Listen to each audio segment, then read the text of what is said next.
Ted Kaczynski, a brilliant mathematician, had been living a hermit's life in a 10 by 12-foot cabin in the Montana woods. Uncle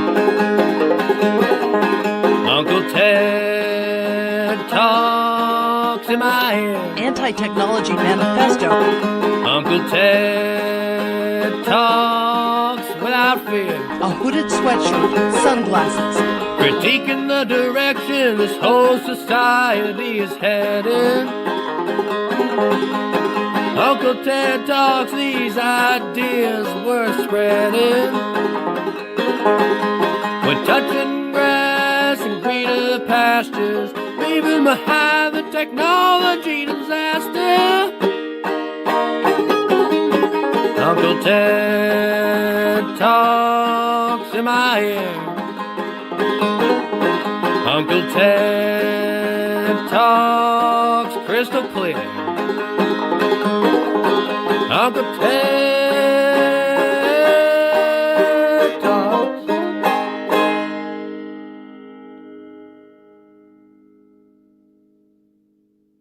When it was published in 1995, a man stepped forward to identify his brother as the Unabomber.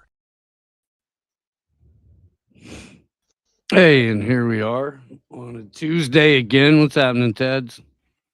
Get some good news for TED fans.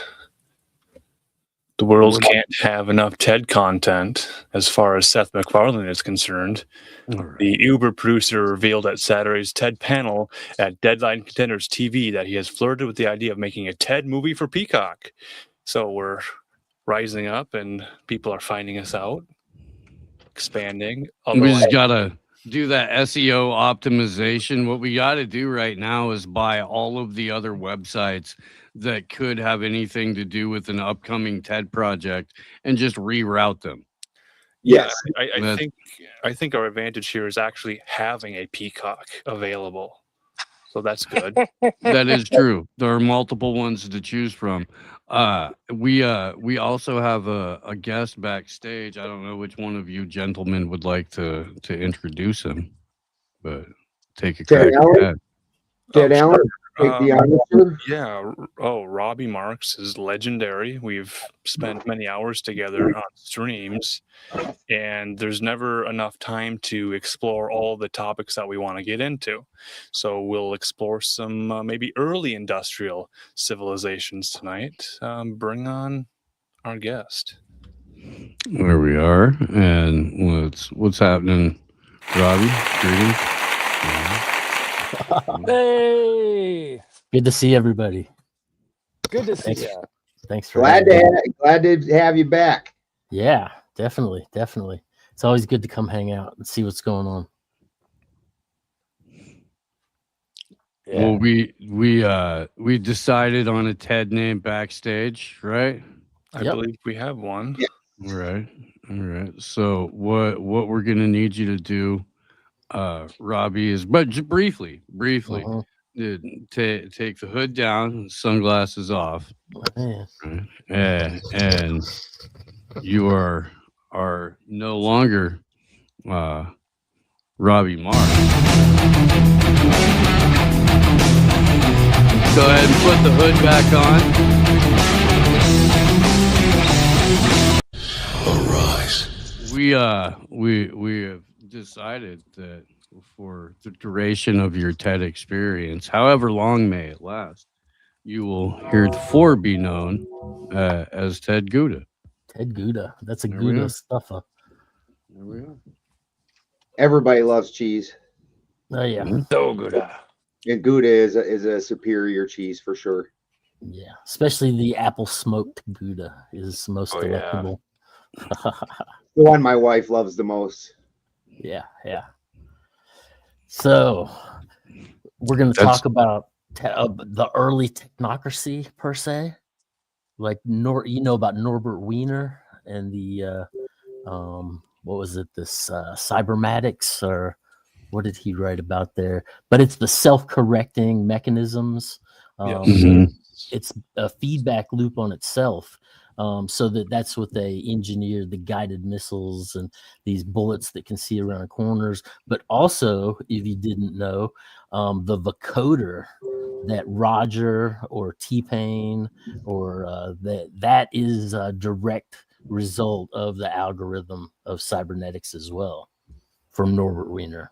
Let's in the not music forget to industry. blame Cher for using auto-tune as well. Yeah, Okay. exactly. Well, she had to keep her career going. I don't think it's as awful as ushering in the technocracy, but it's close. It's in there. Well, it's death by 1,000 paper cuts. Absolutely. It's coming at us from every angle at this point. Did you see that J.P. Morgan just filed a patent for smart dust and its uses? Yeah, so did Google.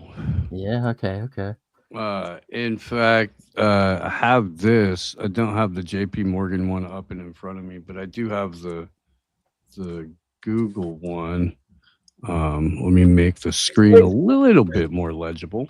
It's always so interesting for those of you that haven't met Ted Gouda.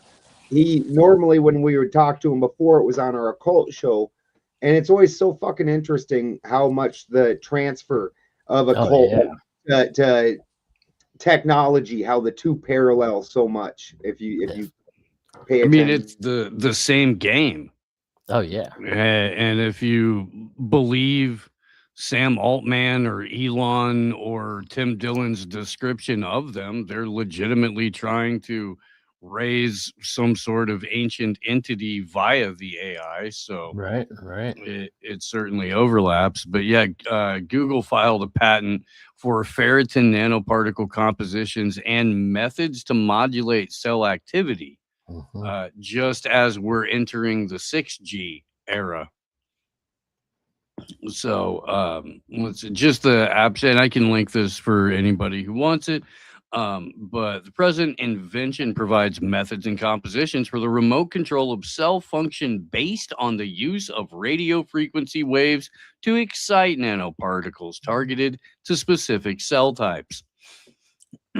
Which means if, for example, you're Palantir and you have everybody's health data, or at least everybody in the Five Eyes countries, you have their health data, and you have previously worked with various militaries to be able to identify people based on their heartbeat signature, or the frequency that their heartbeat is putting off.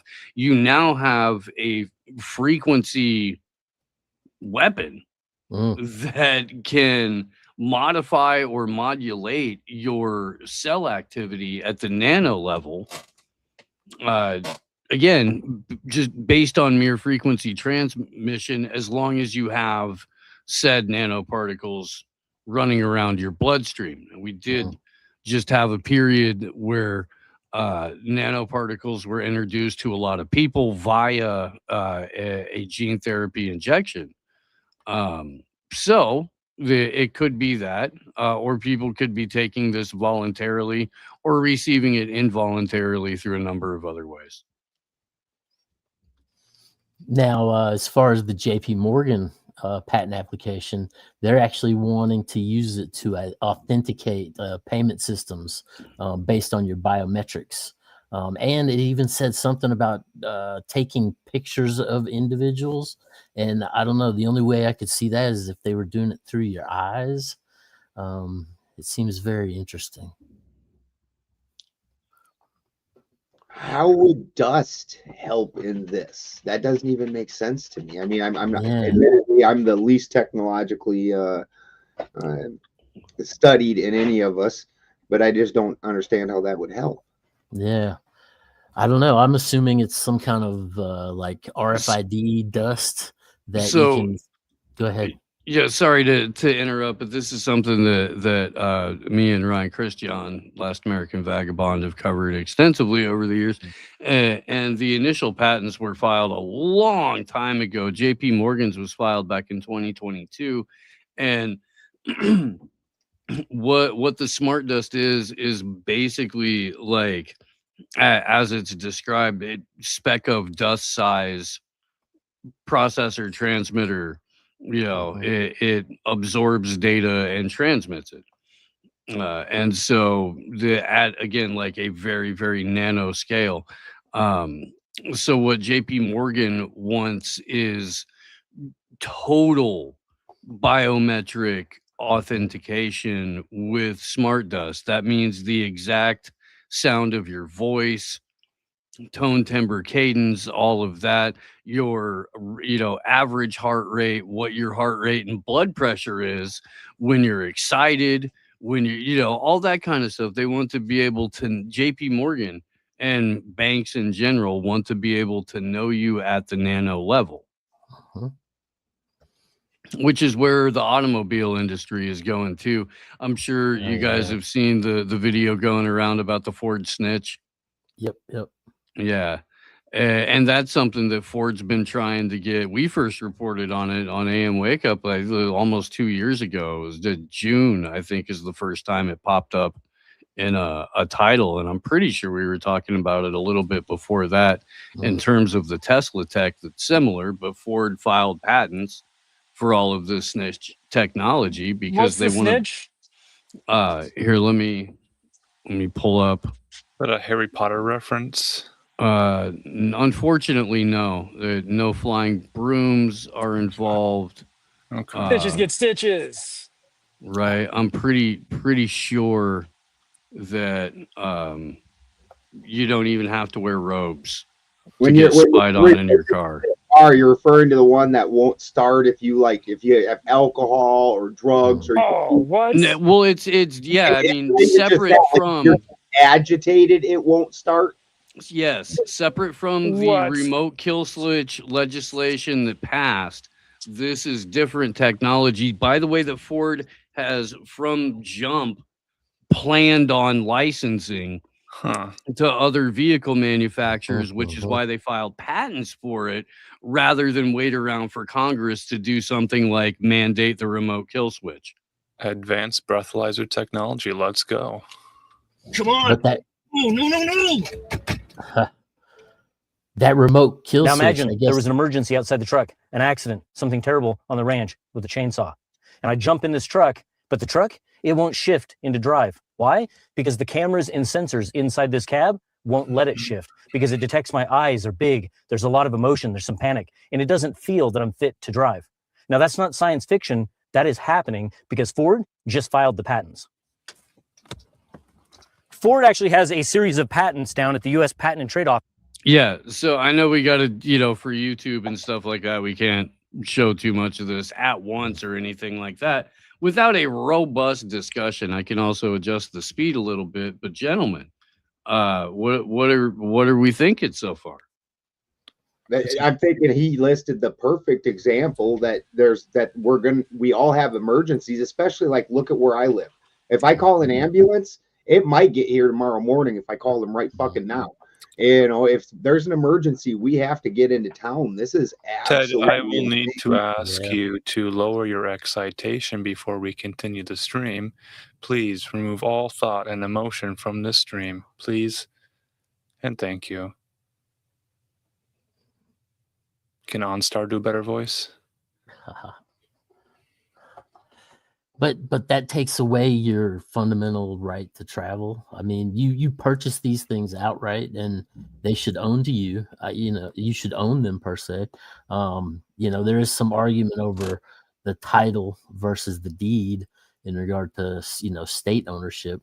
But ideally, in a capitalist nation, the private property per se is the foundation of what liberty is based upon.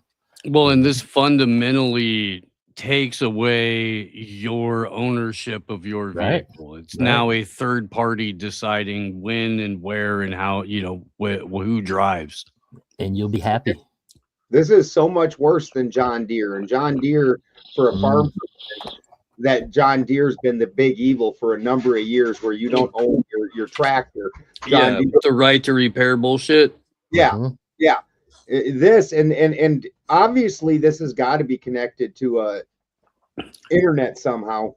What if you drive this truck off somewhere like they're pretending like the internet works everywhere, and like I walk into cell phone stores and they're like, look, the coverage is everywhere. Well, then why does it never work anywhere I am?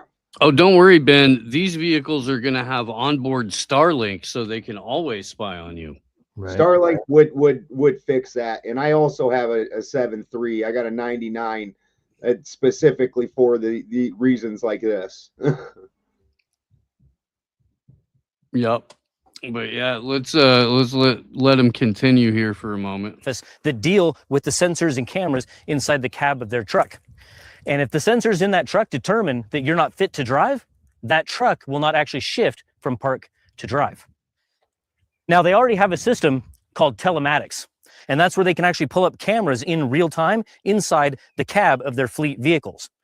Now, they actually market this to insurance companies because the truth is, this is really about who owns the data and who owns the liability. Now, your name might actually be on the title of this truck, and you may have paid for it, but you don't own it. Now, Ford didn't file just one patent. Yeah, so that's that's exactly what we were saying. Mm-hmm. You're not the owner of the vehicle at all at that point. You're not the moment that the remote kill switch becomes mandatory. Right. Well, if And you that assert dominance and it shuts you down, even pissing on the wheel isn't going to show who Yeah. controls it. Yeah. And didn't the automatic kill switch just pass through? Yeah. Yeah. It's going to be mandatory installed on every new vehicle starting 2027. They just phased out the automatic transmission as a production vehicle. The Mazda 323 was the last one to roll off the line this year as a coming with a standard transmission. Which, I mean, if you have McLaren money or Ferrari money or something like that, you can get it on the shifter. You can get it on the steering wheel. The 6-speed, but yeah. See, and I don't know how this doesn't fall under the same thing. John Deere lost their lawsuit to the right to repair. And supposedly the Federal Trade Commission is going after them for antitrust because of this. So I don't understand how like how we're going to just keep doing it. They always do. That's the totalitarian tiptoe. They keep pushing it slowly until it becomes assimilated and accepted. Same thing they did with the Bell systems in the schools with the Rockefellers, Mm-hmm. So this might explain why I'm seeing so many videos of terrible drivers and bike lanes that are not obeyed by drivers. So there's all these motorcyclists. Why do you think they flooded the highways with a bunch of Jeets who went to Dr. Nick's upstairs truck driving school? What do you want to bet before this actually gets implemented? There's another cash for junkers, giant nationwide cash thing, that because we're still suffering the repercussions of that, where the used car market is absolutely fucking ridiculous now. Not only is the used car market depleted, but they've got a crap ton of new cars from 2023 on that are just sitting on lot that they haven't been able to sell because nobody has new car money. Nobody's paying 140 grand for just barely above standard fucking Toyota Tacoma right now. And they're all ugly as hell. Yeah. Well, everything looks the same. It's all varying degrees of like charcoal. Homogenized. Mm-hmm. Not even space age, like they were hinting the future would be like 25 years ago. Right. Like a PT Cruiser. I would have been stoked with a Jetsons shaped car, but well, the Jetson 1 is a single occupant like drone copter that you pilot. Oh yeah. Or like one of those ultralights. But here I'll pull it up. Like one of those ultralights you don't even need a license for. Sort of, yeah. I mean, it's a flying car. They're going to try and regulate it in one way, shape, or form. But for the time being, this is the same dude who owns Anduril. This is Palmer Luckey. Peter Thiel's replacement golf glove if something goes sour with JD Vance. You know, you have to have several golf gloves. JD Vance that they rushed off the stage a full 30 seconds before they got Before. Is there a heterosexual sex move named after this Palmer Lucky guy? Like Vance was off the stage. Trump didn't even have security around him. Like for another 15 seconds, people weren't even by him. Like that was wild. We could get in the decode of that. The anagram of Cole Allen is a lone cell. Hope that didn't trigger anybody. Oh shit! Cells. Come back. Of course, StreamYard would kill the sound because that's what they do. All right, so here's the Jetson one, and I'll speed this up a little bit. Oh yeah. Kill that so there's no. That's weird. basically just a drone, right? Yeah. Basically, the preferred phrase I believe is "put a sock in it." You can fly it, mm-hmm. right? And it's got a limited. Now it's a manned aircraft. Okay. Yeah. And it's got a pretty limited range, like 30 or 40 minutes or something. Yeah. And you can't even fly a drone that's bigger than 250 grams without getting a license now from the FAA. Right. So I'm sure you'd have to get some kind of drone license for that. But, yeah. And what is it, probably like $180,000 or something? Wow. Spin says hi, everybody. And that shit's just wild. I can't possibly imagine it. You're literally, but I mean, it's all going to be on battery technology. So like the batteries Jim's talking about, those buggers come out. You could really have something viable at that point. Yeah. So you're looking at 130 grand before taxes right now for one of those. So about as much if you as have the means, I definitely recommend picking one up. Wait until like the second or third round when you can mount a couple of, 50 cals on it or something like that. Like at least make it functional. Oh yeah, drop in onto the side of a mountain and ski down and have it fly itself back to base. That'd be sweet. Hey, what kind of weight it hauls? Oh, that next to nothing if they're only putting one rich guy in it. Yeah, one seat. That's what I'm wondering. It's got to be a specific weight. That's like, because with something like that, you've got to even account for the actual person in it. Like you ain't getting Lizzo in that motherfucker flying around for half an hour. Couple of more shots and you might. She's been on that Ozempic. Ozempic poster child. Oh, I love that for her. And the lady that sued the Uber or whatever. Right. Just stop me before we have to start calling her Thin Lizzie. Yeah, no, you can just take that out of your Rolodex altogether. You can. Yeah. There's also that rapper Dave Blunts that gets walked up on stage with a freaking oxygen tank. Who wrote the entire Kanye album with that one song on it? Oh yeah.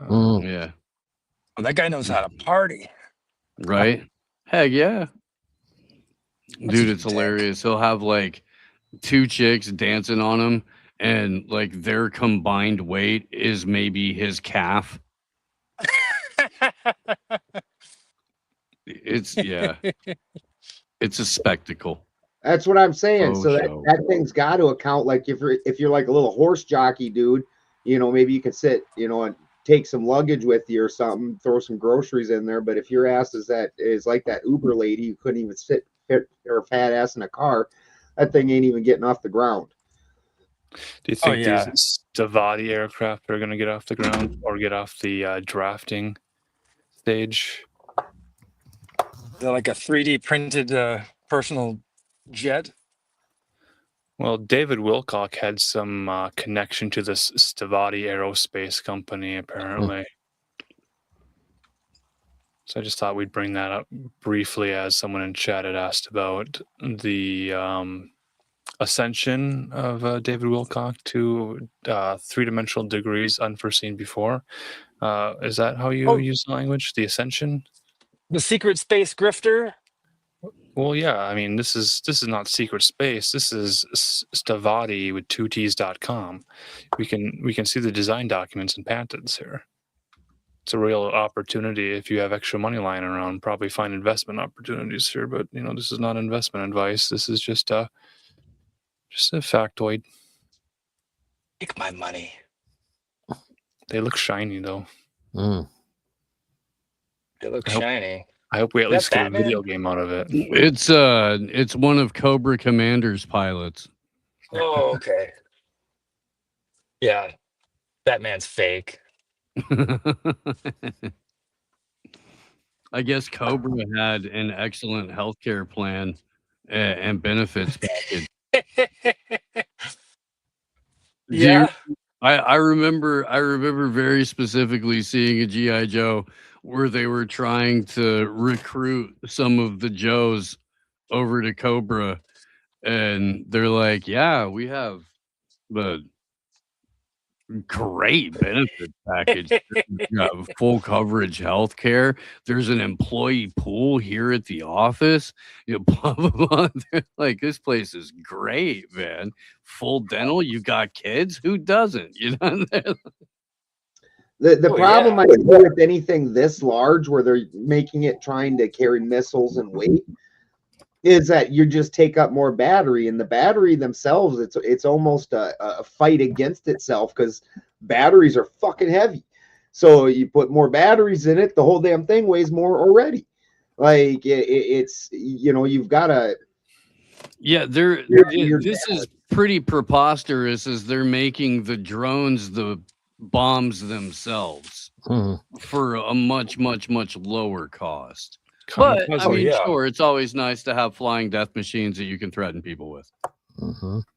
Dude, I was watching one night. I did the calculations, and it was one of the nights Iran did a big bombing, and we blew like 800 million in fucking trying to stop their little 30,000 things, and it cost them less than $1 million to do the attack. I was like, even if nothing gets hit, like, you just cost us 800 million, and it cost you less than $1 million, and we're not a fucking island on top of oil. Well, their insurance probably covers financial loss. Oh wait, we're the insurance. Right. Well, we're paying it. Yeah. And I have something I want to run by you guys real quick, but before that, let's check in with the Strait of Hormuz tracker.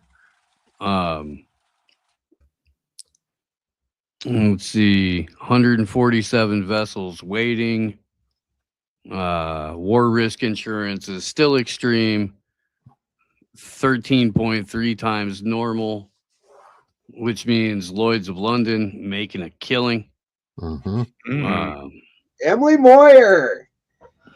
Hey, Emily. But yeah, what do you guys? Also, we would love to have you on. What's your take on the plans for the ballroom, the BAAL room, looking an awful lot like Solomon's Temple? Right. Do you think that the Chabad Luba bubble that Donald J. Trump is surrounded by at all times, do you think that the Luba bubble told him that his legacy would be building Solomon's Temple in Washington, D.C.? In the District of Columbia? Right. Yeah. That's curious. I wonder what Michael Wan thinks of that. Would love to run it by him. Need to get him on my show. Robby, by the way, Ted Gouda, I would love to have you on my show, my other show. Anytime. Monday through Thursday, 7 a.m. to 10 a.m. Pacific. Okay. We do morning radio for people who don't have their heads up their ass.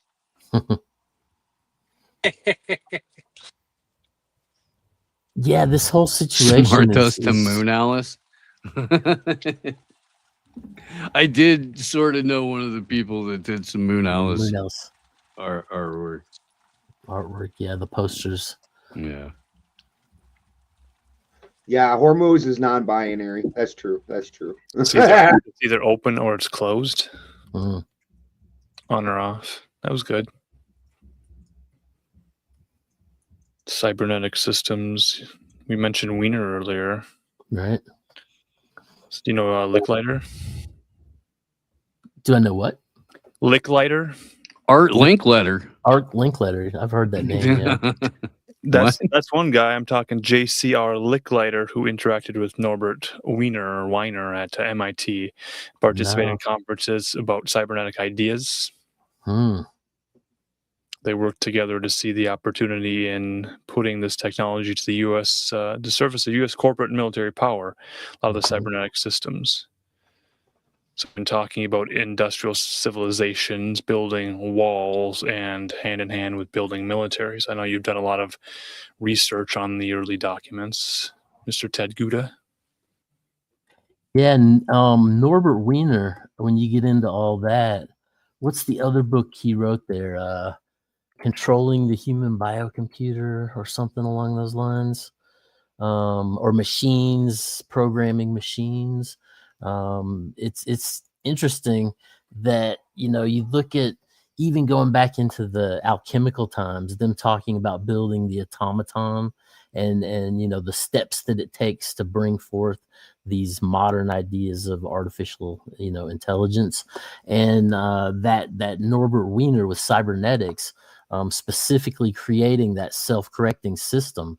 That system was eventually used, and there was a machine called the Nematron, which is considered to be the first video game system ever made. And essentially, that Nematron, it had these self-correcting processors that basically it would switch in accordance to how you play the game. And initially, he wanted to show people how the computer logic worked and how the machine made its decisions, but everybody that lined up for it at the World's Fair, they just wanted to play the computer brain that was smarter than humans, and this Nematron is basically named after Nimrod, who was the first one. Yeah, the first one that set up the walled cities, that brought in the money systems overlaying the barter and trade, that set up all the the base mechanisms for control within society. So, and even now, there's a computer language called Nimrod that they shorten to just Nim, and it's like Philip K. Dick's Ubik. It apparently runs on any system, cross-platform. This Nim language is basically running in the background of all the computer systems that are working currently. So oh yeah. So it played a game of NIM, N-I-M, in the World's Fair. So this would be as early as April 1940, New York World's Fair. I want to say, yeah, maybe it was 40. But there was a Westinghouse machine that was called the NIM, I think, and then there was another machine called the Nematron, and these were the first essential, video games that they brought in for to show how processing worked, but people were only interested in playing the game. And the Nematron, if you can find a picture of it, it actually has these bars going up, and it has a black cube sitting on top of it with light all over it, deckled all, So there's the black cube imagery with Nimrod all wrapped into the first video game system, Wow. Yeah, there it is.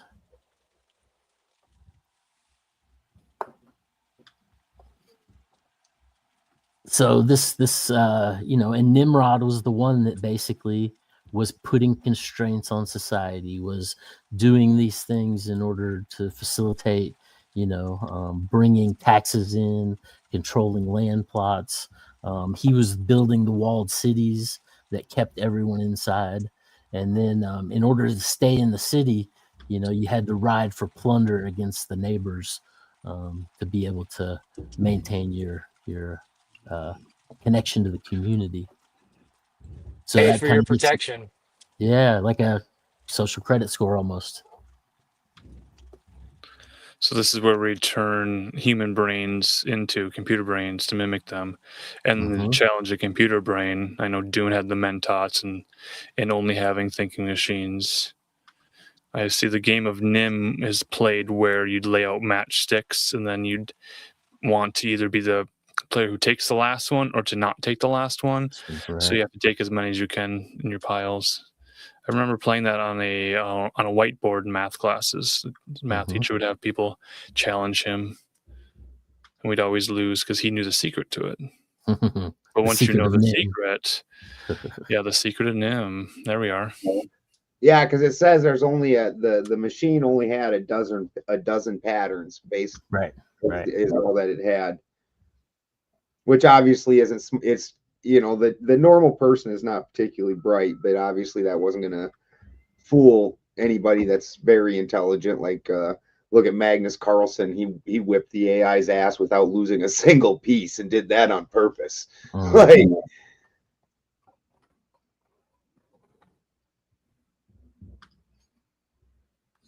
And that's at chess, which has much more than a dozen choices. Oh, yeah.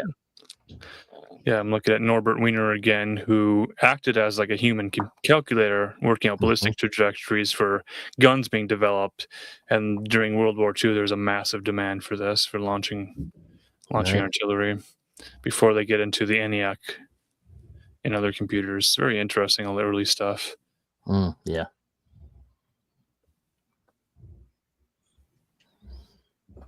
I wanted to talk about this a little bit because geofencing is been part of our reality for a while, but there's a case in front of the Supreme Court right now arguing the legality of it.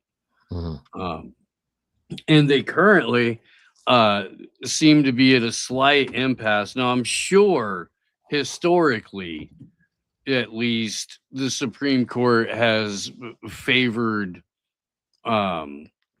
big tech as often as they've favored the people in this kind of thing.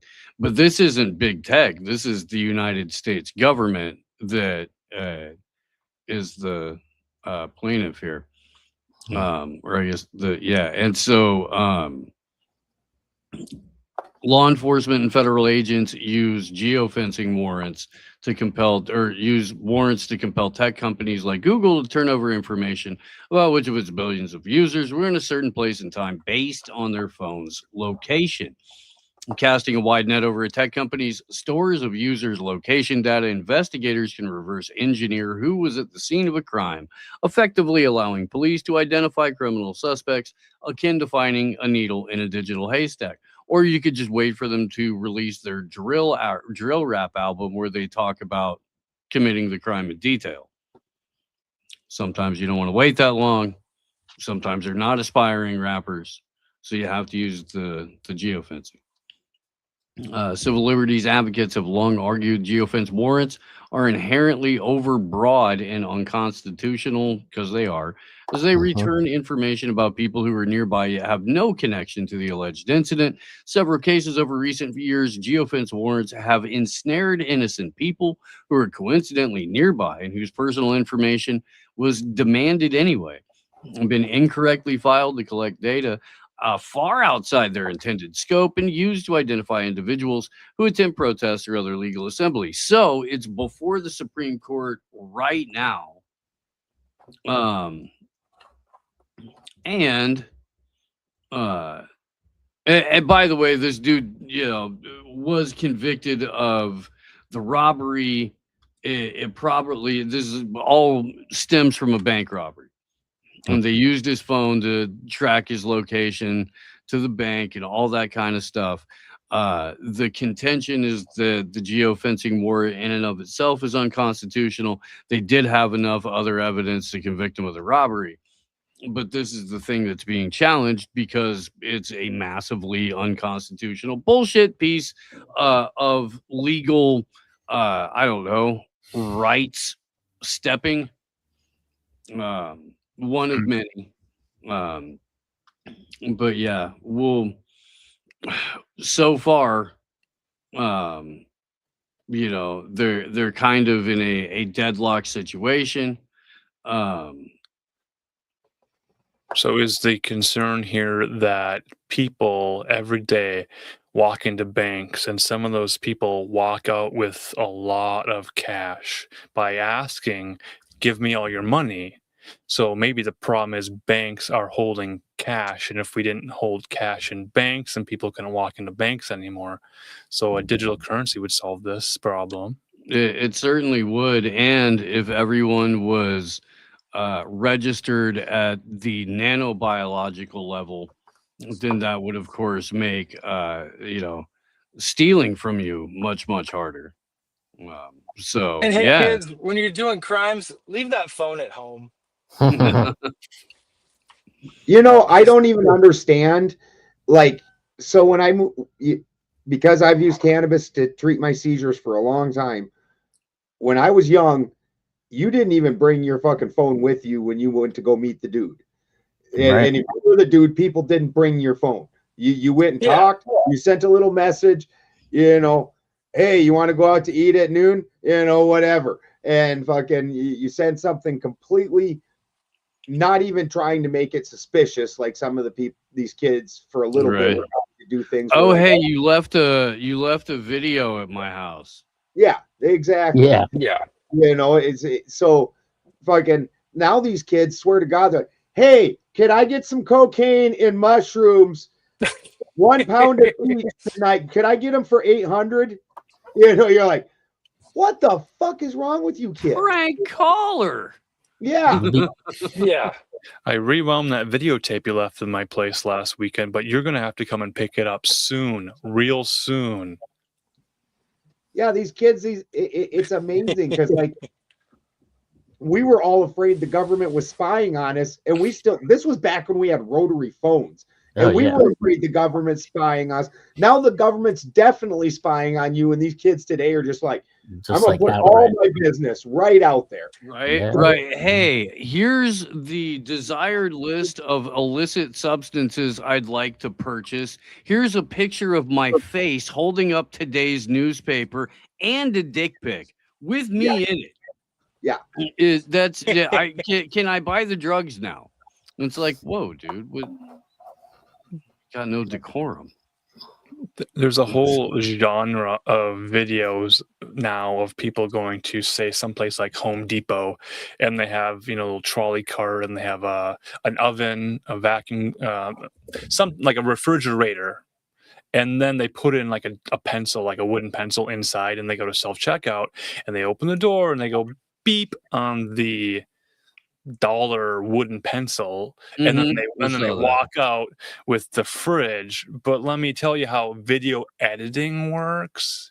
You edit the video later, so after you plan to purchase the refrigerator, you can walk past the door security because you have the receipt saying that you use self-checkout to purchase the refrigerator, which went on your credit card. So let's not believe all the videos we see online. $1 refrigerator, Home Depot hack. Yeah, I think I did see something on this, and the Home Depot tried stopping that person outside, and they showed him the receipt, and they called the cops and everything.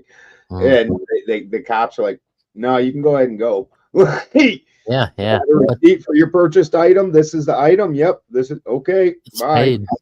Yeah. And so now that guy that does the penny stuff at Home Depot, he has an app.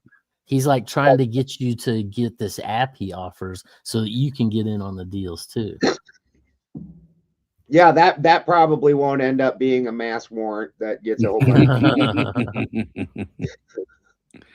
hey, please download this app if you have criminal intent. Yeah. So we can rape all your information. Yeah. And then the government will come arrest you later also. It's just going to be a lose-lose for you. This is like ordering grandma's cookbook to your house off your mom's credit card. The anarchist cookbook. Yeah. Yeah. But I mean, interestingly, you know, with these phones, as far as surveillance, I mean, it's coming out that, you know, your camera is taking a picture of you in infrared every so many seconds. They're starting to be able to track your eyes to be able to see what you're looking at on the screen. And then the fact that they've mounted cameras on the front and the back. So no matter how you set it down, there's an image available in regard to the environment you're in. Not to even mention the fact that MIT, 15 years or so ago, came up with the whole using the Wi-Fi routers as echolocators to be able to, you know, see what you're doing, where you're doing it, and how you're moving around your house. It's you know, it's the totalitarian tiptoe. This is stuff that's just been slowly phased in, and for the most part, people that don't pay attention have no clue it's even going on.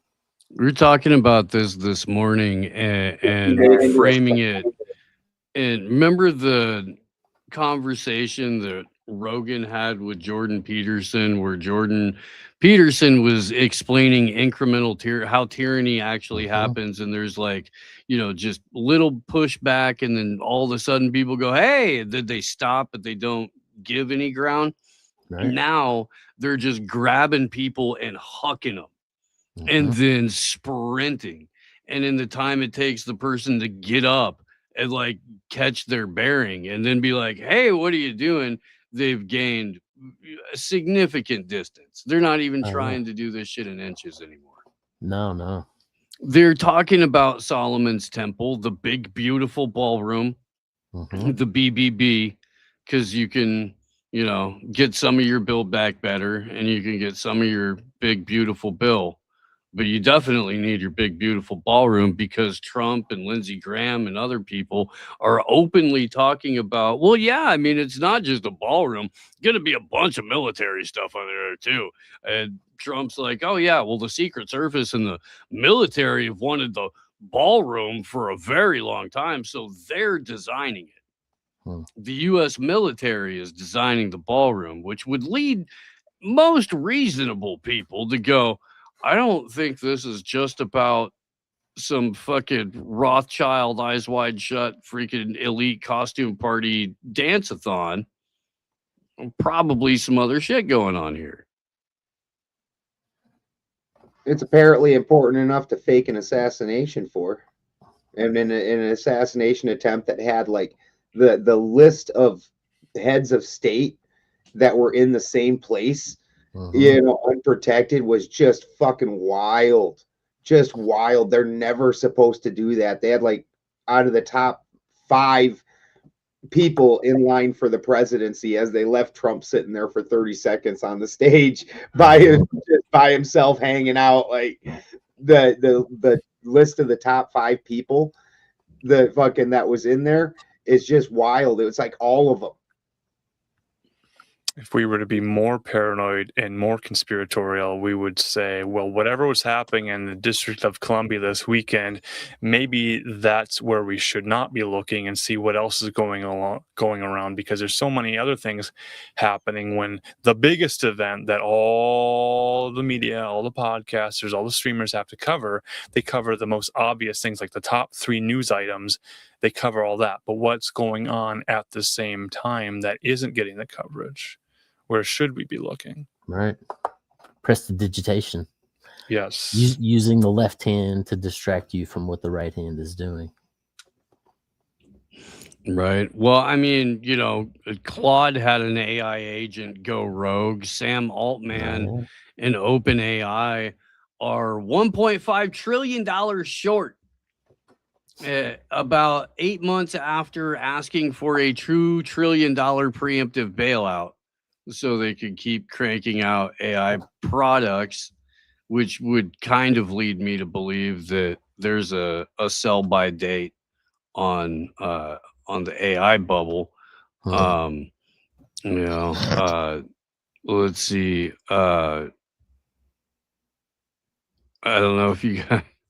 Let's see. There's there's only so much AI slop. Did you guys see how they're doing the Twitter algorithm now to where they've got an AI predicting what's going to be popular? Hmm. And so it turns into sort of a self-fulfilling prophecy loop. Just Yeah. a little Where bit of tail wagging the dog there, a little uh-huh. bit. Predictive gaming. Mm-hmm. Yeah, it's just I mean, we basically hit. There was an article I saw where was now like a third of videos period on the internet are AI as some form of slop, which is almost enough for a full dead internet. Mm. Almost. Well, and it just came out that Twitter, more than half of the accounts are just AI bots. Yep. So there you're looking at, you know, a fulcrum, a balancing point. And this is right when Elon's introducing XPay too. Right. To make it the universal app for all function The and everything purpose. app. Right. Right. Dude, I can't tell you how many people have blocked me over the years. Every time there's a friend of mine that lets my show stream on his Twitter account. Mhm. And every time I do it, I'm like, we're live on WeChat, and I just swap the C with an X because we are. Like Elon told you, this is the whole plan with Twitter. Buy Twitter, copy WeChat, profit. That's what he said in his little video. And man, have I gotten blocked by a lot of people for posting that video under them deep throating old Elon for something or another.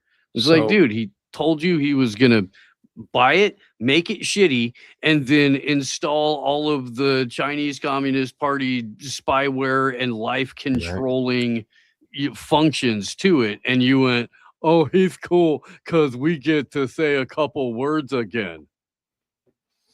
Well, and at the same time, it's freedom of speech, but limited reach. Right? Not freedom of reach. That's what Janet Yacarino told us. Right. And she was some ex Intel something or other, wasn't she? She came straight from the World Economic Forum. She was she came from NBC. She did their bunch of their online advertising stuff. And then she went to the World Economic Forum, and then she went from the WEF to the loving arms of Elon Musk. Elon Musk, yeah. For those of us that remember the purge, the great purges in 2020, 2021, you have to know that they're giving you enough rope to hang yourself. That they went back and arbitrarily went through all of our accounts, and even though you had said something years ago and it was perfectly okay to say it at the time, they still hit you with a strike. I know so very many creators that got 3 strikes in this very same day, and it was for videos, all for videos from years before that. If you think that they aren't fucking recording all of this and aren't ready to go break you down for the same things that they've just unleashed, then you apparently forgot what happened then. Well, but that's the whole thing, as far as technologically, you go back to the Stasi, you go back to all these other spying services, and they never had the ability to go through all the information and to collate it and to basically put it into pools and track people. And now with the rise of these technological programs, they are able to take, and you got the Puzzle Palace basically having a digital twin on every individual and running game theory on these simulacra populations. And I wouldn't be surprised, honestly, if they're pre-gaming what the news is going to be as we move in real time to try to nudge the population in different directions for different purposes based on corporate needs. I was just hoping to hear some pop music and have a suggestion provide an artist that isn't fully AI. Right. It's worse than that, though, isn't it? Well, and you got to wonder, are they using Norbert Wiener's algorithm for your playlist on Spotify? After Spotify collated all the music it wanted in less than legal means to create a service, which later became legal. Isn't that how it always works? Oh, You yeah, do the yeah. thing without asking for permission, and then once you do the thing, then you find out how to make the laws work in favor of the thing you've created. Right. That's what the opium runners did too. That's what Bill Belichick did with the New England yeah. Patriots. Yeah. No, it's not cheating if there's no specific rule against this thing I'm doing. Yeah. So until you make a rule, you're just gonna have to be mad about it. Yeah. It's the Kobayashi Maru, right? where you basically rewrite the rules for yourself so that you can always win. Yeah. Yeah. Yeah. And it look, as you know, as long as people keep participating in their consent rituals, it's going to keep happening. Every time you vote, every time you pay taxes, every time you allow a little bit more of yourself, your individuality, your critical thinking to be outsourced to an algorithm or a platform or a tech company. That's they're But Ted Steves, it sounds like you're advocating for the anarchy and the chaos in the streets. Well, that's a Hollywood version of what anarchy is, and the chaos always favors the establishment. Right. Sure. It's like the casino. Yeah. You're 100%. It's what anarchy is a relationship. That relationship is, I don't speak for you and you don't speak for me, and we're not going to monopolize force or violence on one another. If we disagree, we're going to go each other's own way. And it's, we're here, meeting, associating voluntarily. If we can use that to, some degree of mutual benefit or friendship, camaraderie, whatever, fantastic. But if not, not a big deal. But it's not, at least in my opinion, anarchy isn't it in and of itself an ism. It's more of that relationship, and all of our relationships to, an incredible degree exist within that anarchistic relationship. It's only when the state gets in between us and puts its hands in both of our pockets that problems seem to arise. Most of our disputes in every other situation, even if we're heated, don't come to, okay, well, I need to invade your property and take over your land because that's how much you pissed me off.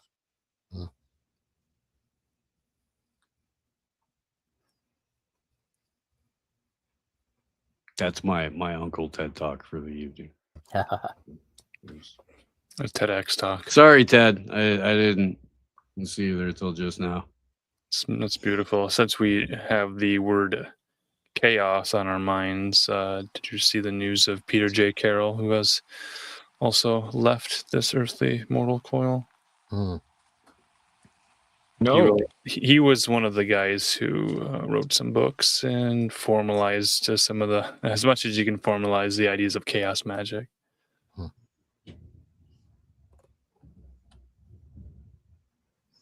So that's enough of a moment of silence for Peter J. Carroll. Ted Allen can't help himself. Just like every 17 minutes, he's like, "Oh, there's momentum. Ha suckers. Let's take care of that." Indeed. It's pathological. It is the programming. Right? Oh, man. let's see. Where did? Well, everyone just keeps dying. Well, it does happen, such as life. Born to die. That's what the helmet said. Right.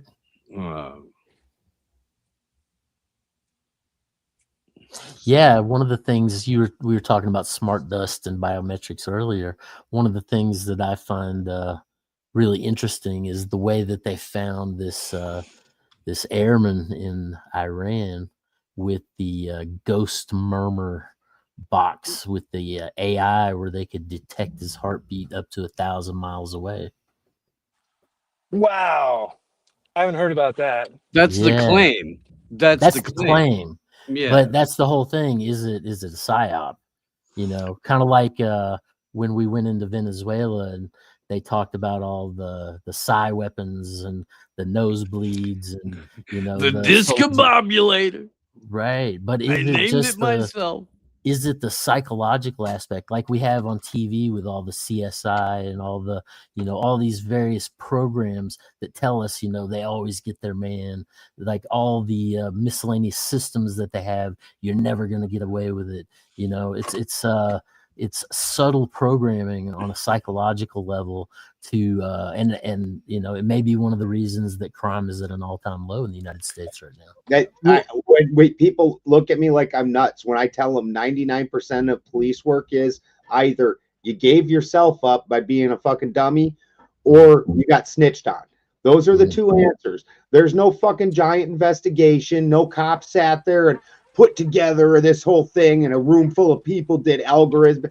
No, you either got fucking snitched on No CSI. or yourself. Yeah.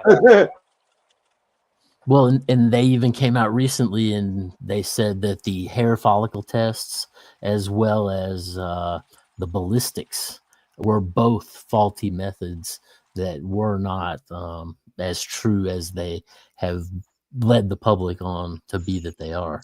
So here, what my opinion on the ghost murmur thing is that they've had individual frequency identification for a very long time. Yeah. And so what they're doing is making that technology sound way more spooky and advanced than it is. And that the prevailing counter narrative, which I think may have more elements of truth to it than the rescue mission narrative, is that it was a botched raid for some of Iran's enriched uranium. And so that's why they had all the bells and whistles and all of the extra materiel, planes, stuff, helicopters, that kind of stuff. Otherwise, because under normal circumstances, and Ben, I'm pretty sure that you can corroborate this, if you've got a down pilot behind enemy lines, you don't send in an entire fucking squadron for one dude.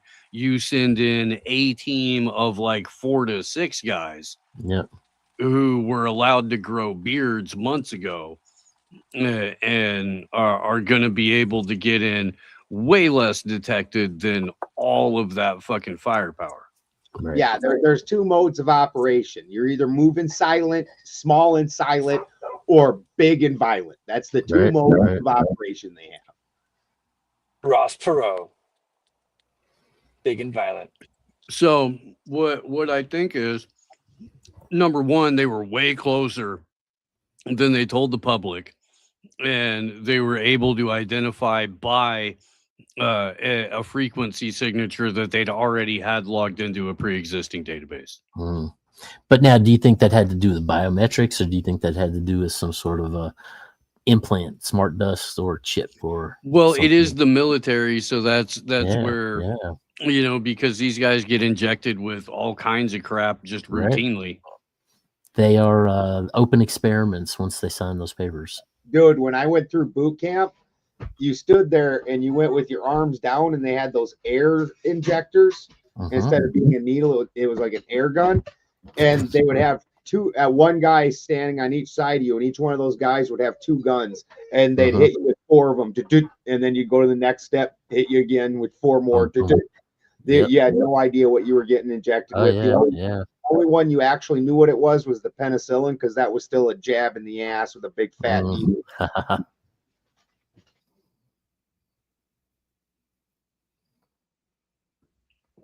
Well, I don't know. We've seen white papers on and reports on like tracking to what amounts to like your aura signature. Yeah. And then they've also got the Cyclops lenses that they can basically determine the gait of your walk from outer space. You know, I mean, it's the Argus lenses. Right. Yeah. And they've had those since like 2006 or something. Yeah, for years. There was a dude that was putting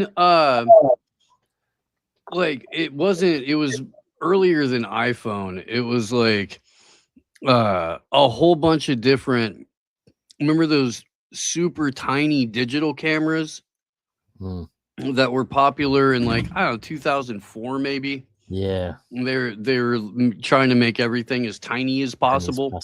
Yeah.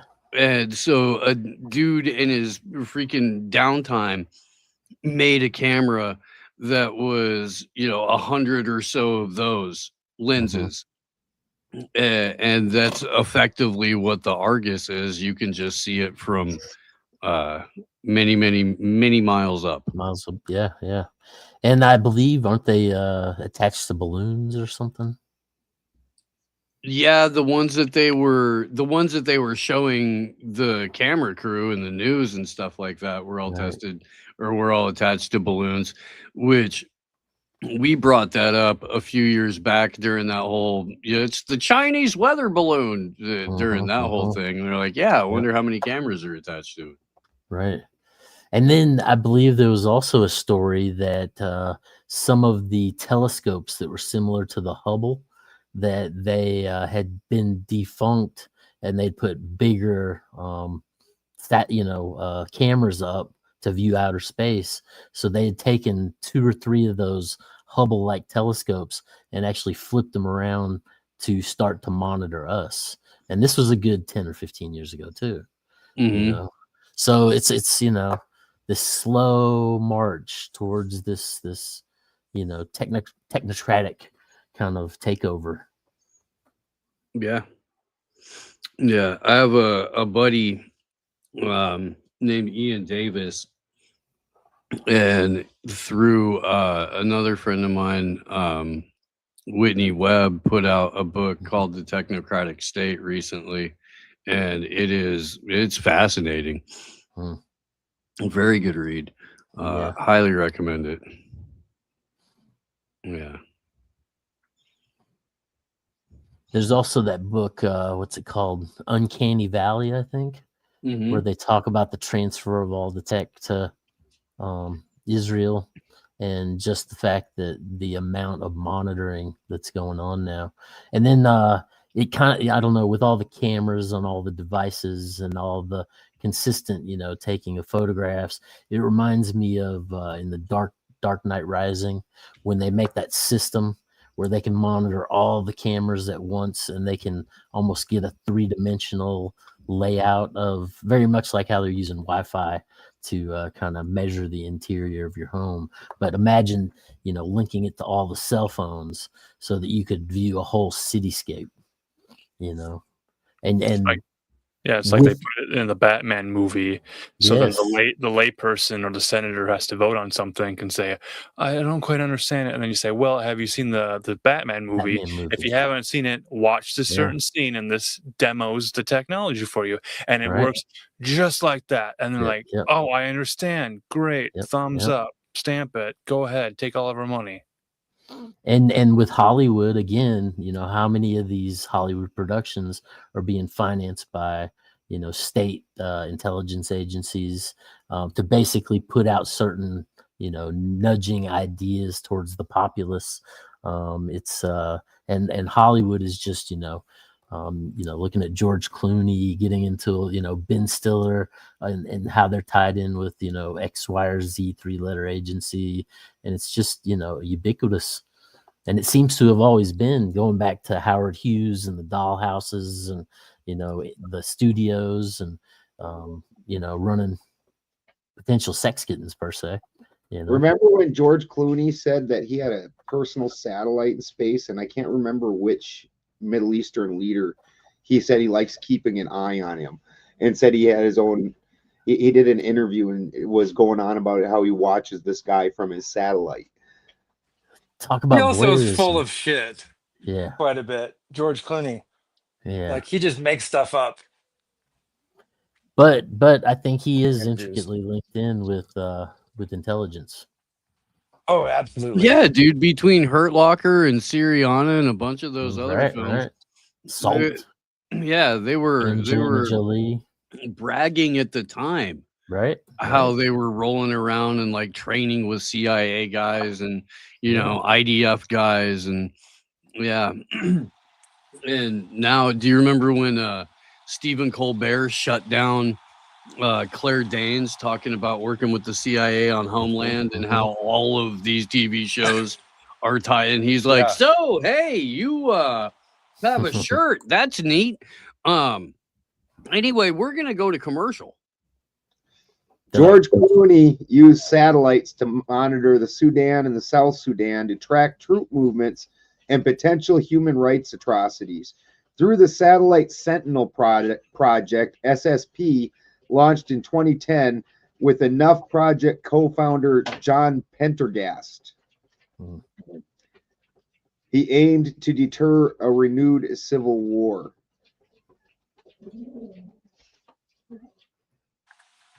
Yeah, but what's he really got his interest in over there? Well, that's what I'm saying. He was taught, Ted Gouda was just literally talking about him, and I just, it's struck a memory where I was like, I remember this guy talking about how he used to watch other leaders and things on a set with a satellite. Like, what the fuck? And that's no, normal thing that the average citizen has. No, dude, you get charges for that. Yeah. You don't have your favorite foreign leader that you keep an eye on? Like I like Kim Jong-un. He's very entertaining. I like to watch him, I've been waiting to catch him go to the bathroom. I know he poops and pees. If we could hack the flock cameras in Pyongyang, that'd be interesting. It's Tom Clancy's world. Watch all of Lil Kim's body doubles suit up in Adidas gear for the day. Yeah, it's Tom Clancy's world, and we're just living in it. So I just now, gotta did make you? my lighters, my phone. Now, did you hear recently that one of the cities in Denver just banned all the flock cameras? They had enough citizenry come together to go against that. Mm-hmm. It's happened in a number of cities, and Flock has come back in after the fact to just put them back in. Yep. Same thing we were talking about, They did it in Evanston, Illinois recently, where Northwestern University is. Yeah. It seems like they've built enough redundancy in terms of their camera system so they can say, well, okay, we'll give the people the removal of the flock camera because we have drone cameras already in place. And there's cameras already up at every stoplight. I want to derail for a moment because I'm pretty sure Robby will appreciate this. I was in Evanston, Illinois once for like some random, they had music right on the lake, and Medeski, Martin, and Wood and Leftover Salmon played. Ah, nice. And Leftovers my favorite. Love MMW. I love those guys, man. Yeah. Love those guys. When I first moved out to Colorado, we had friends out in Netherlands. And we would go hang out at the Wolf Tongue Brewery. Yep. And Ned's the great, man. Moontime Tavern. And the guys couple of the guys from Leftover came through a lot. I think Drew lived right around there. Yeah. and that's the first time I got introduced to Yonder too. Oh, nice, Um, nice. Yeah, Was back Jeff when still? Jeff was. This is Oh, yeah. this is before Jeff was a complete and total coked out piece of shit Yeah, and yeah, impossible for almost everybody to deal with. for sure. He was fucking rad back then. Yeah. Yeah, totally fucking. All those guys were Yeah. fucking. But yeah, no, it hadn't fully taken root yet. Mm. Yeah, and in those college, are. my friend, his uncle was the accountant for Medeski, Martin and Wood, Mm. and so he was friends with them. And so he was like, "Let's go see him." We went to Portland, and he just like sent a note backstage, and they invited us backstage, and Hell yeah. Sweet. we ate mushrooms, and it was a riot. But Nice. they were like totally making fun of all the hippie dancing Oh Oh, yeah. yeah. at their concert. They're like, "Look at these guys! They're It's bouncing impossible invisible to not make fun balls." of. Even when you're doing it, you're Yeah. kind Oh of yeah, making fun of you. Yourself. it Yeah. absolutely. But yeah, that was a great time. Great Transcend band. the cringe. Are you talking You got it. Netherland, Colorado? Netherland, Yeah. Colorado. That's where David Wilcox had a cabin. Better Ned than dead. Yeah. Yeah. Mhm. Yeah. I lived in Evergreen. I didn't ever live as far out as Ned. That's that. Yeah. But Evergreen was pretty far out as far as that went. Mm. In the whole Boulder scene. Yeah. Ugh. I lived 5 or 6 different places in Colorado. Yeah. It's Yeah, like that. yeah. It's like that. Whereabouts? Greeley. All right. Lived in Inglewood.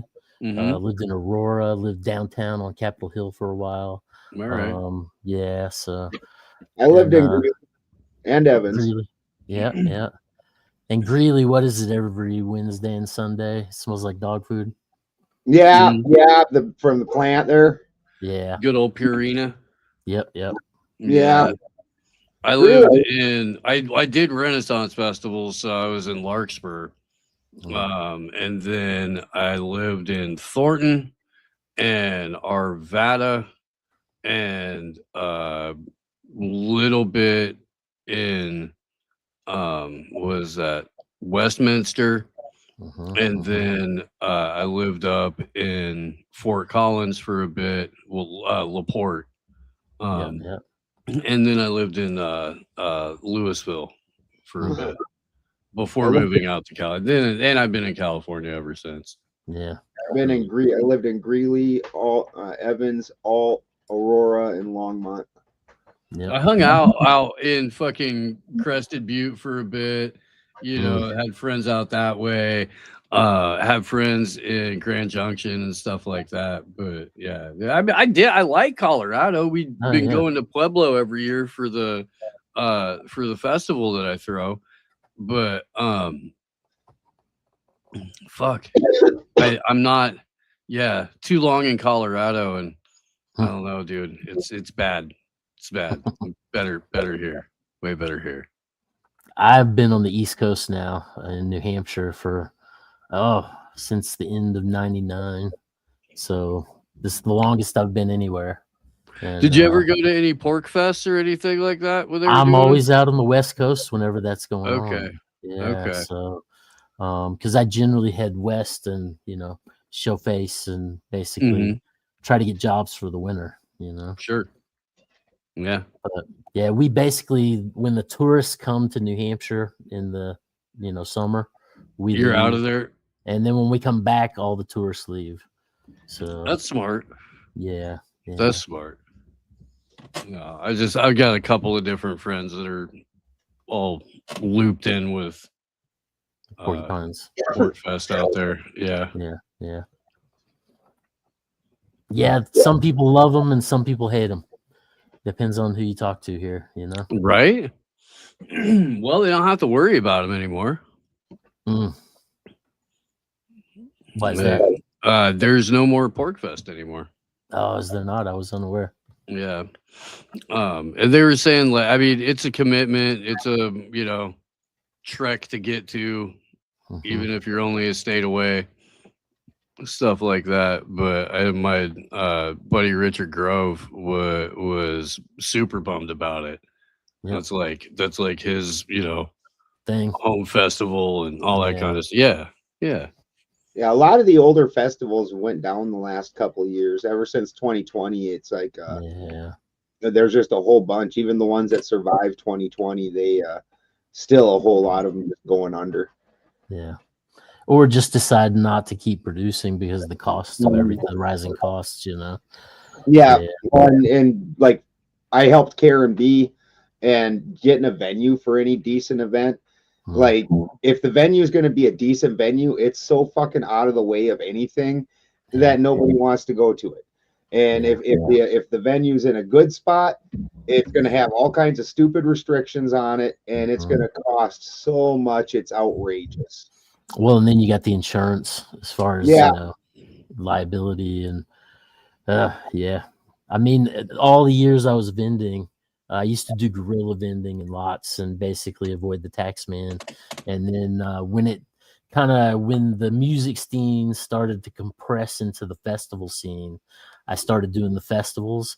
And to get inside, you got to pay your vending fee, and then you would have to pay, your insurance policy. You'd have to have like $1 million liability for a 10 by 10 or 2 million for a 10 by 20. And then it got to the point where the venues started to want, an extra 10% on the in cut. And it was just, yeah. Yep. So many festivals that I went to, because I don't do as much, just purely. Yeah. Do a lot more fairs, Ren Fests. Sturgis was an absolute nightmare. Like, you move a lot of damn product, and it's wild. But at the end of the day, how much money did you put in your pocket for the whole deal? Yeah. Oh yeah. Do you remember Fatty Egg Roll Tom? Ted Gouda? I remember what's his Fatty Egg name? Roll Cart? Jerry Roll guy. Okay. Off Grateful Dead lot. Yeah. And Raj, who used to have the machete, and he had the pizza oven in the back of his truck. Yep. And if it ever got rowdy, he'd come out. He was a little neat, like Pakistani guy, and he'd start and slapping the machete on things. It was good times. At any rate, but his partner was a dude named Steven. They go up and vend at Hardly Strictly Bluegrass every year. Okay. And that's a fucking nightmare. What they have to pay out just in order to be there, to get in. Yeah. And oh, dude, it's insane. And they changed their whole jury process like every 3 years, so they've got to reapply every 3 years. And it's just it's a giant pain in the ass. And you are talking about Russo. Russo had the falafel van. That's So who's the guy with the pizza and the machete? The people that I knew with the pizza van were Phil and Tanya. They were from Maryland. Okay. And they had a couple of rowdy motherfuckers that hung out with them too. Russo allegedly could hook you up with an international driver's license of your choice, and a number of other convenient, handy things that you could want. Were you trying to remain anonymous online? Yeah. He just actually passed away. I think it was this last year. So, yeah, that's what I heard. Yeah. Crazy, man. Crazy. Yeah. Russo was a wild boy. Yeah, Russo was.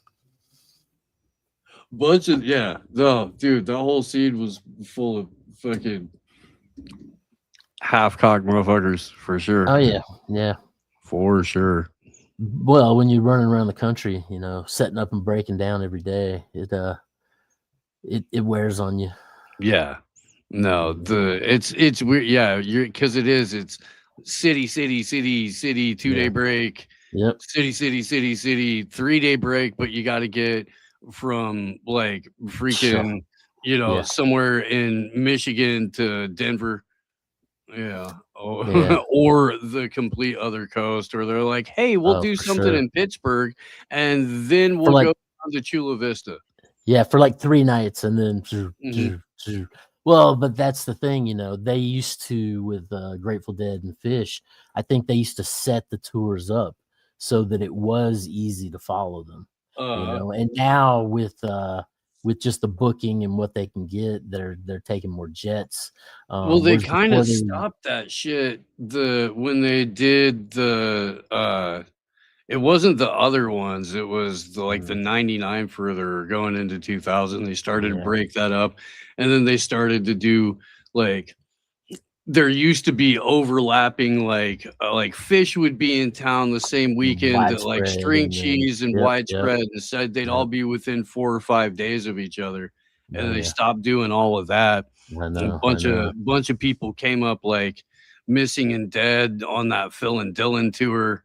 Mhm. Um, and a bunch of bad shit went down. And yeah, it just sort of made it so they felt like they needed to fracture it more. Yeah. But yeah, good old days. Right? Right? Weird shit. The gang days. Yeah, there was a lot of gang activity. Yeah. Between the kids that were running the H and the kids that were running the X, and it Mhm. was interesting to people watch. That was my Right. main gig. I was just there to hustle art. The And X was crazy because the fucking Israeli mafia got involved in yeah, that. yeah. That was wild shit. Well, but just even the Grateful Dead in general, Jerry Yeah. talking about, he needs a chateau for a minute or two. I'm Mhm. Uncle Sam. That's who I am. Been hiding out in a rock and roll band. I mean, it's and now what are they're Dead and Company. It's Right. just Right. yeah. I mean, I've So been calling them John Mayer's cover band for a very long time, long but time. Yeah. yeah. I did see where David Rollins and Gillian Welch are like doing a specific Dead themed show right now, Yeah. and that's their tour. And I I bet know, that dude. sounds pretty cool. Yeah. But it does. But I don't know if they're at Hardly Strictly, and I'm not in Tennessee. I'll catch that show. He was one of their first managers, Courtney Love's father, right Oh yeah. before And Mickey Hart's Tavistock. father took over. Yeah. Yeah, that whole Courtney Love thing, is very interesting when you link all that in with what was it? Phil Lesh was her godfather, Mhm. and her dad was from the Tavistock Institute, and she was running around in Europe with backpacks full of L, and it's interesting. Sounds like Yeah, some and then Dave Culture shit. Oh yeah. Grohl's dad was Yep. military intelligence or Right. like that, and uh he came from DC. Mm-hmm. And the dude that introduced him to the guys in Nirvana hated Kurt Cobain. Mm.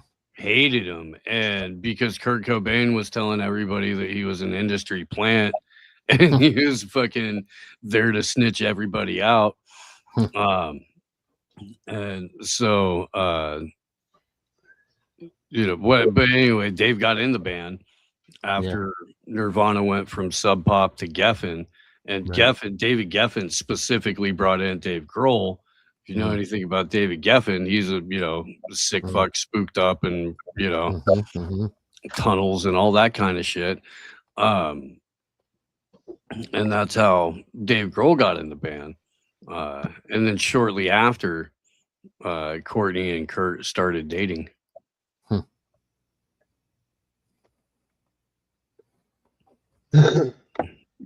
Well, and I mean that just kind of plays into the whole strange scenes in the canyon in regard to all the military kids, and the early San Francisco sound, and Neil Young coming down from Canada. Zappa was out there, his dad's a military weapons tester. It's I mean, I don't know. On some level, I enjoy a lot of the music, and you have to kind of say to yourself, within inspiration and writing and doing these things, there is a certain talent that is involved. But at the same time, it's just very interesting how many of these early acts have, links to the military industrial complex. Yeah.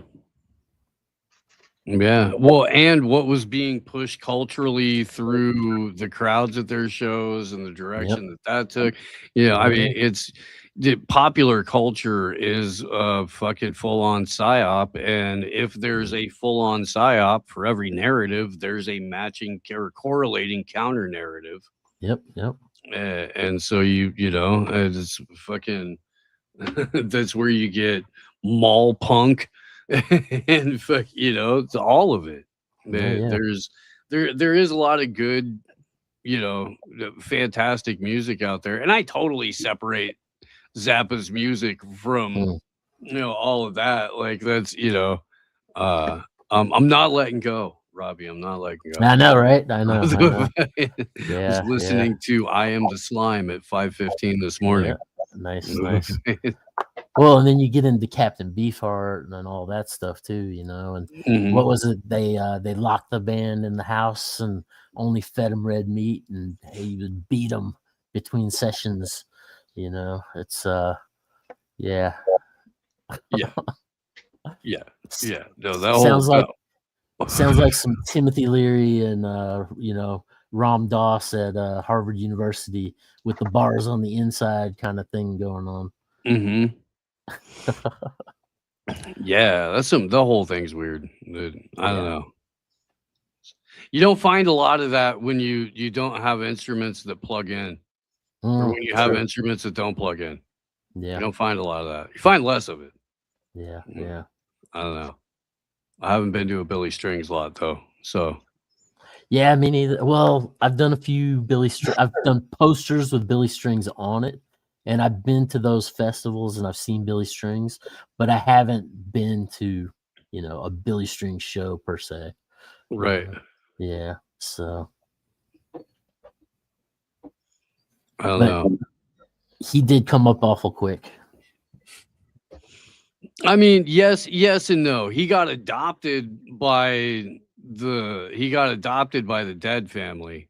And it really blew up. But they had him out in like, I don't know, maybe 2017 or something like that for one of Mickey's birthday things. Okay. And that's when he got like inducted, and then he really blew up right after that. Yeah. But I don't know, and I don't know if you go ahead. No. Oh, well, I was going to say, if you go back to Philip K. Dick's work, he talks about the idea that people were becoming really oversaturated with pop music and like programmed computer music, and that they needed something that was going to be more like heartfelt, authentic, more like grassroots. And so there's this they hire this banjo player, and he's basically psychic, and he comes up in accordance with, but then at a certain point he like turns on the system, and he's writing songs against the government, and it's just the whole idea of bringing back the standards of early Americana, and elevating that. But I've always been into the whole bluegrass, kind of scene, jamgrass, Cajun slamgrass, Yeah, I lived in the Santa Cruz Mountains for like 20 years. That's that's wall weed. Basically all we had there. Yeah. But yeah, I got a couple friends out there. Yeah. Right on. Oh, I loved it. I did. We got priced out. Yeah.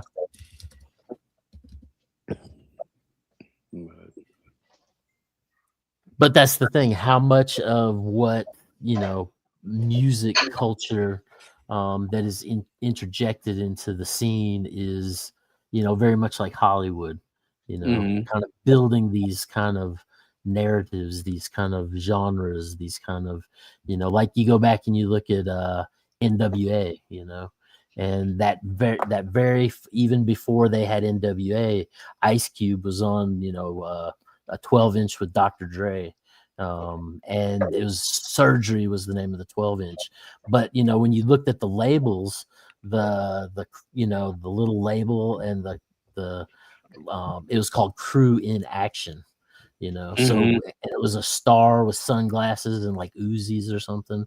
And so right from the beginning, you know, they've got that CIA label on their records, you know. And you look at the progress of Ice Cube, and you know, you just don't know what he really is. I mean, it's questionable, you know. Well, he's, you know, O'Shea Jackson, Right. the private school art kid. Middle class, very good, supportive family, you know. He was not any kind of gangster, you know. Dude. Yeah. Well, neither was Dr. J. I mean, he Neither went was for Dr. Dre. the crew. What they're trying to get away with there is that Dre was in a freaking, you know, disco freaking spandex and rhinestones band called the World Class Wrecking Crew. Wrecking Crew. Oh yeah, yeah. Right. Yeah. So Yep. it's somebody else in the chat was mentioning Grateful Dead Wrecking Crew and the I Green was just Lights gonna and all bring that those up. guys. Yeah. Yeah. For sure. You know, and I knew some. I didn't know them, but I passed. You know, I was acquainted with them. Yeah. You know, they were around, and I spoke to them, and you know, it's yeah. And I got harassed by them a couple times when I was hustling art as well. Unfortunately, I was more than just passingly acquainted with some of those guys. Yeah. Yeah. Did you say Ice Cube's name was O'Shea Jackson? O'Shea Jackson. Is that an Irishman? Yeah, he's Black Irish. Black Irish, okay. Yeah. Safe for white folks to listen to. Right. Well, eventually, once he got those Disney deals. Well, it's safe, dangerous, but it's safe all along because he's O'Shea Jackson. He went from "I'll never have dinner with the president" to being welcomed in the White House by Barack Obama. Oh man, it's still a fantastic diss track. No Vaseline. Oh rules. yeah. Oh yeah. Well, but again, back to the overlap of entertainment and intelligence and, you know, the music industry. And it's like, where does one begin and where does the other end? You know? Well, I have an example of a newer band that's kind of been AstroTurf for a little bit. A Brooklyn indie rock band called Geese. Oh, They were promoted through the social media campaigns and digital marketing agency calling themselves Chaotic Good Projects. So the Chaotic Good Projects, these two white in quote boys from Brooklyn went on stage to announce that they were using bot activity account, basically purchasing influencers to go and coordinated attacks on certain music message boards to all post, so that once the post started, all the top replies, the first replies, were from paid for Geese AstroTurfers. So the message was set that Geese is an amazing band and they're so good, and go see them at Coachella. And then once the Coachella hits, they get all the videos from Coachella, and then they go AstroTurf all the songs from that. So it's very much purchased and paid for. Yep. Well, and that's P.T. Barnum, you know? Right. And then I would add to that the way that Instagram, you know, Meta is making all of its money is through this vanity projects. All these musicians who are using their vanity to create music, the only way they get paid, if they get plays, you know, people listening to the music, is by them purchasing advertisements on the Meta platform. So then when you go through your reels and you're just flicking through your timeline, all the music you see is there because that person paid for it. Yes. You know, and I mean, the idea initially was, you know, you could get in and you get your fan base, and then when you send something out, everyone would be alerted. And now they've taken that freedom of reach per se and monetized it, so that, you know, it's just people don't see your stuff unless you are willing to pay to play. But yeah, the Neil whole Grease thing Conway, is, I like Beck. I don't know I about like the rest Beck of too. these guys. I saw some killer Beck shows back in the Oh day. yeah, Motherfucker you're lucky. dance. I love Beck. Yep. Yeah, dude. And I only he's a saw him once. Scientologist. Yeah. It was, on my birthday in Vegas. He hadn't done anything for like 7 or 8 years, and he wrote some songs for a video game. And so he just did this one concert, like just kind of kicked the rust off or something. Mm-hmm. It was great. Sitting right up in the front. Nice. I love Beck. Yeah.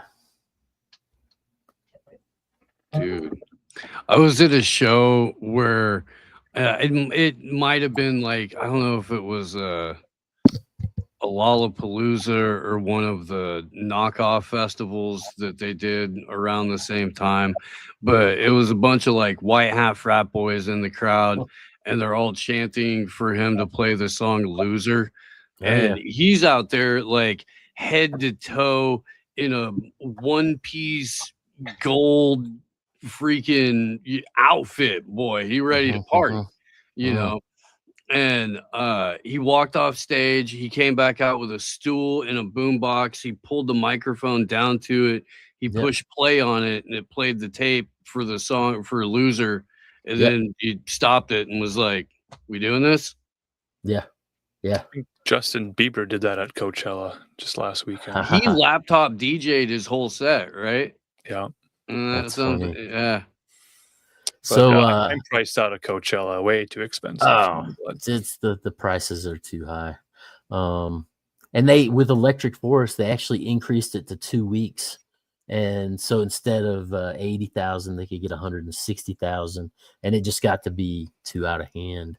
Could they just do it 3 weeks and cap it at 40,000 people? Because I'm surprised I'm surprised they don't have some sort of land set aside somewhere where it's just a festival all year round, and people can just come and go to this. I think that place is called Las Vegas. Las Vegas, right?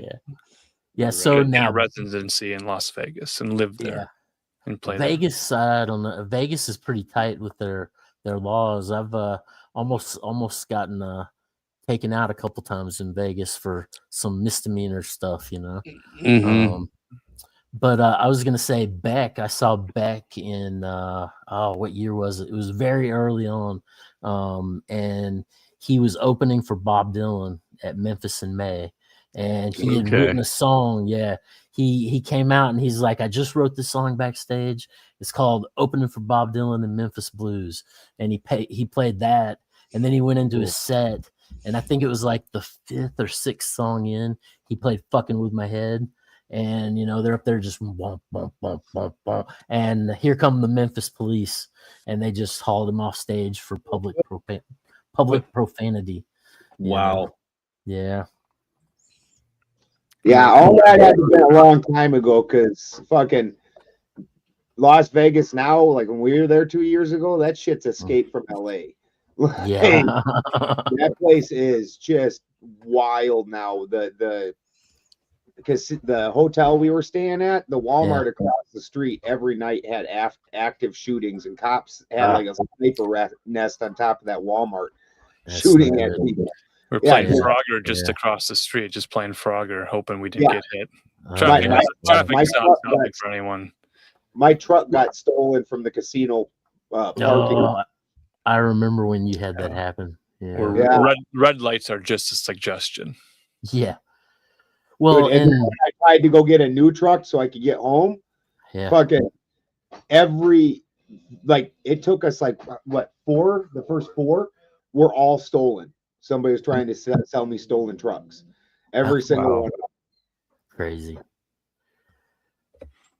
Well, we could start a truck buyback program. Yeah.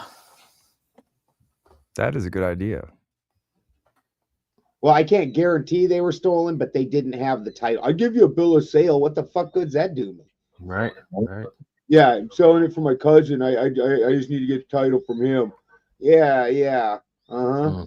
Well, it might work if you're only driving it on private property, but as soon as you want to go on interstate, Right. yeah. Be a good bank robbing truck.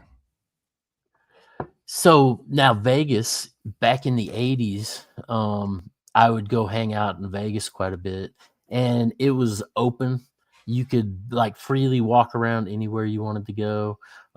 Everything was much smaller than it is now. They just had the main strip back then. And I'd go out to Hoover Dam and party and never get harassed. And but this last time I went back 2 years ago, like there's iron gates between every single building, and like you just can't. There's no fluid movement in the city now. You're kind of like obligated to stay in public thoroughfares, and it just and you can't. I don't know. I wasn't a fan when we were there. It's like In cattle comparison. corral now. Yeah, it really is. It really is. And also it's taken all the luxury out of Vegas. I mean, maybe if you went to like one of the very brand newest hotels, but Yeah. we were at some large name hotels, and there was no dressed up girls walking around. I didn't Yep. see a single escort the whole time we were in Vegas. The restaurants were horrible. Yeah. The primary restaurant in the hotel that we were all at was a TGI Fridays. Huh. They had a fucking Dunkin' Donuts in there. Yeah. It was sort of ghetto part of town, though, Yeah. where we were at. Off the Well, I strip. remember you used to walk down the strip and there would be showgirls dressed up everywhere. Oh, And there'd yeah. be people handing out the little papers for all the escort services. And that'd be, Everywhere. yeah. And then there was 99-cent footlongs, and you could go to Circus and get the buffet for $4.99, Yes. all you could eat. I mean, it's just and Not yeah, it's a anymore. completely different place now, I think all the escort services are now either Uber or Lyft. right? But they used to hand out little pamphlets for these girls. Like Right. they'd have Mexicans everywhere. Like there'd be 6 of them on every block trying to hand you pamphlets. Complimentary BJ. Just call And Vanessa. all of that's gone. All of that's gone. The customer It service is gone. All the good food is gone. Like Sean and I went.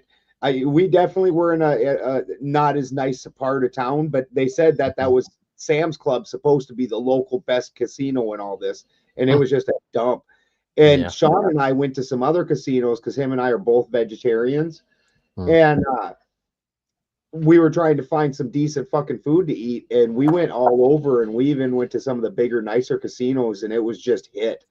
Yeah. I can't remember the name of that tall one. It's tall and kind of square, and it's have like a pink wave thing on it. Tropicana, maybe.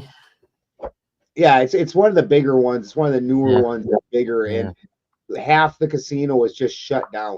Just a dump. I found that the best food you can get in Vegas is to go right on the outskirts of the city and find one of those little Mexican taco spots, and it's affordable and good food, and maybe try a Sunday potluck after church if you find a nice church home in the Vegas area. A bean supper. Mm-hmm. Lutheran lutefisk feed. Yeah. It's like Ted Gemsworthy's back in his private cabin. Back in the cabin, the TED Studios. Yes, definitely nice to be back. I had to mute myself quite a bit because there was a lot of noise. And man, I wish you guys could have heard all the crack ups that I was cracking up. It was good stuff. I don't think any of the TED viewers saw any of the forklift operations that were happening earlier. No, there was too much beeping as I was backing up for me to share it with too many people. It's obnoxious. You just say, I'm Lizzo, I'm Lizzo, I'm Lizzo. That's right. A guy can dream. A TED can dream, can he? Can androids dream of electric TEDs? Yeah. Can Android Lizzos dream of electronic TEDs? Right. I'd say so. I think we'd want to train them on Jacksalol as well. Now, did you see they let Lizzo play Thomas Jefferson's glass flute? Yeah. That's not a euphemism? That's not a euphemism. Explain that language. Also Apparently, probably Thomas Jefferson had this glass flute, and they broke it out and let Lizzo go to town on it. So was she in her underwear or like a some almost kind of tight, strange underwear outfit, sparkly, future primitive, you know. Bizarre. What a bizarre world we live in. Oh, it is. It is. You know. I always say if it can happen, it will. Don't be surprised. And has, yes. Right. If you can think it, it's happened. It's happening. Yeah, that Mockingbird movies with Hunger Games. They did a really good job of portraying a dystopian future that we're, in, and how weird weird the ultra rich are, dressing just insanely for no apparent reason, and then fucking gorging themselves on things and puking it up so they could gorge themselves some more, and just such a weird place.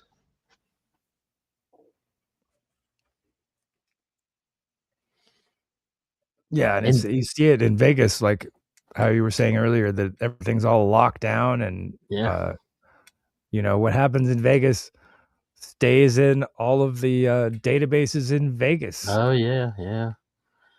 And I've seen some of those central operations rooms that they actually have, mapped into all the cameras at the various festivals and stuff. And it's just interesting to see, how they have everything laid. It's like something out of Hollywood that you. Have you ever thought about it? How much electricity does a slot machine take to run a slot machine? How much electricity does one casino in Vegas take? How much electricity does all of Vegas take? Are they making all that from Hoover Dam? Hoover Dam? No they say way. They are. Yeah. Absolutely not. Yeah. They've got to have some kind of stuff going on underground where they're making some free or 0 point energy or something, because especially last year or the year before, that lake almost went entirely dry. Yeah. Like well, there were dead bodies and cars and all kinds of crazy shit out there. Yeah. Back in the day, I don't even know if they do it anymore, but I'm talking in the early 90s, you used to be able to go on tours, and they would take you down inside the dam, and the overflow tunnels for the water on the Hoover Dam, they're so big that you could fly a 747 through them. Don't get any ideas, tourists. I know. And that's the same thing with the Brooklyn Bridge, Hoover Dam. When they're building these things, a certain number of people, for some reason, you always find out a certain number of people that have died are somehow encased in the edifice itself. Well, I mean, that's an ancient practice. It's called interment.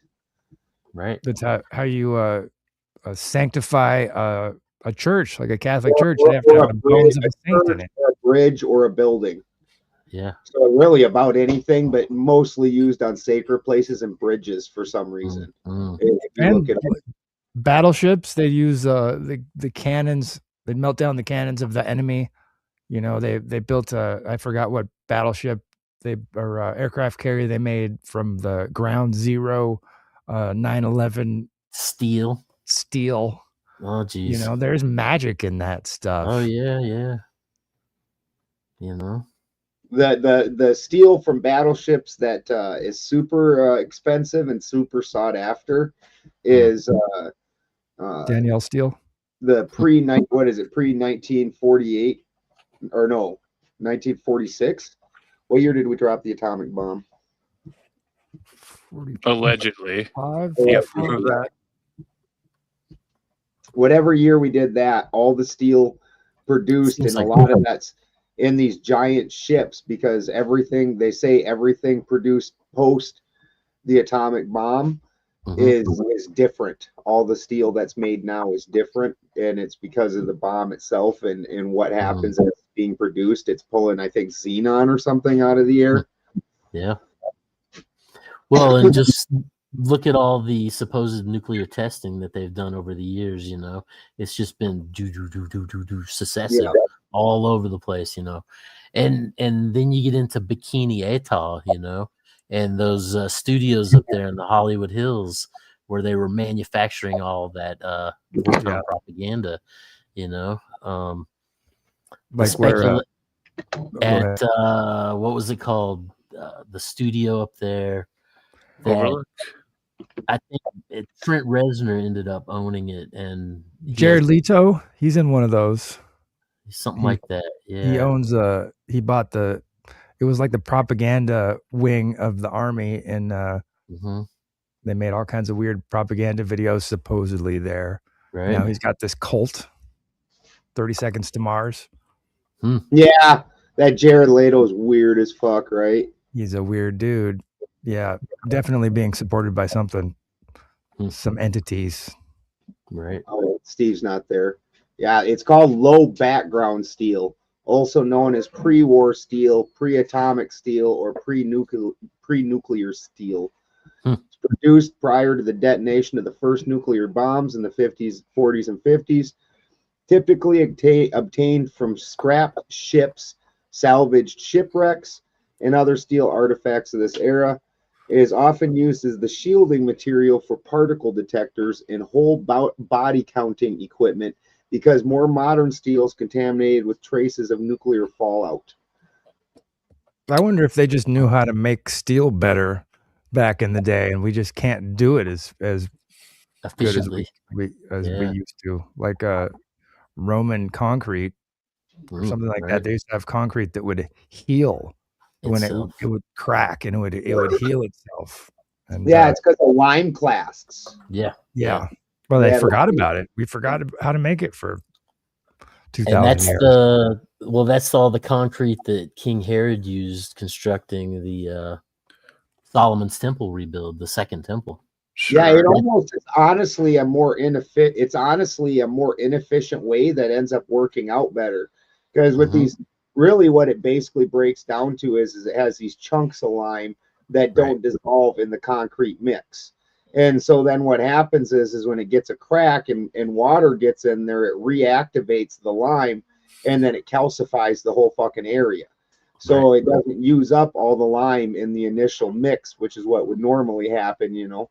And instead it leaves some latent in chunks through there that will end up recalcifying it and making it even stronger than it was before. It's really kind of fascinating. It's like a scar, you know. You get cut, and then your skin heals, and there's a scar, and that scar is even tougher than the skin that was there before in the first place. Right. Really kind of awesome. You know, my doctor told me that when I blew out my back, I blew out 3 discs and punctured 2 bones when I was 19. He's like, as it heals over and scars up, it'll be tougher. It don't feel tougher in my 50s. It just don't. I hate those guys. We're talking about scraps. If you scrap the letters in Jim Morrison's name, you get Mr. Mojo Rising. Interesting. If you scrap the letters in Ronald Wilson Reagan, you get Insane Anglo Warlord. Did you do Peter Thiel's name yet? Oh, I think the chat. Because my buddy Foundering is the one who figured it out originally. But it's the reptile. The reptile, I remember seeing that. That's right. That's the power of anagrams. Ooh, do me. We'll work on you, Medj. Well, and intrinsically, you know, as far as the anagrams, it's almost like you're drawing out the essence of what the name is and the potential that it holds within itself. And the same kind of thing, you know, as far as reverse speech. And I watched this one guy, and he was talking about that subconsciously we are constantly saying things backwards to one another, and we don't even because it's the contrast between the left-hand brain and the right-hand brain coming together, and some of it is forward and some of it is backwards, even though we don't even know we're apparently doing it. But it's like the ultimate truth. Yeah, When it's yeah. backwards, it's like what you're thinking in your brain. Right, Or it's right. like what the reality of it is. I think I saw this guy, and he would take like President Bill Clinton's speeches and play it backwards, and he would say other shit that Other was stuff. like opposite, like exactly opposite of what he was saying in his outward conscious speech. Right. And I saw one where they had when they were landing on the moon, and it said that's one small step for mankind. And when they played it backwards, he said, "Man will spacewalk." Man will spacewalk. Yeah. So ambigrams. Yeah. Yeah, it's fun. I've got an app. It's called Say It Backwards, and you can say something and record it, and then it plays it backwards. Right, It's a lot of fun. I found some weird stuff. What was it? Good old Freeman Fly back in the day. You know, he played the Obama saying "Yes, we can," and when you play it backwards, it says "Thank you, Satan." Yeah. You know, stuff like that. It's quite intriguing. Oh yeah. You can record songs and play them back, and it is pretty interesting. Are there any services that we could sell to, Christian preachers to backmask proof their sermons so that if people play the sermons backwards, they don't hear anything that's opposite of what the actual meaning is? Right. When we could sell these services, we could, get some of that cheese for ourselves. Right. Create the problem, sell the solution. It's an AI deepfake reversal.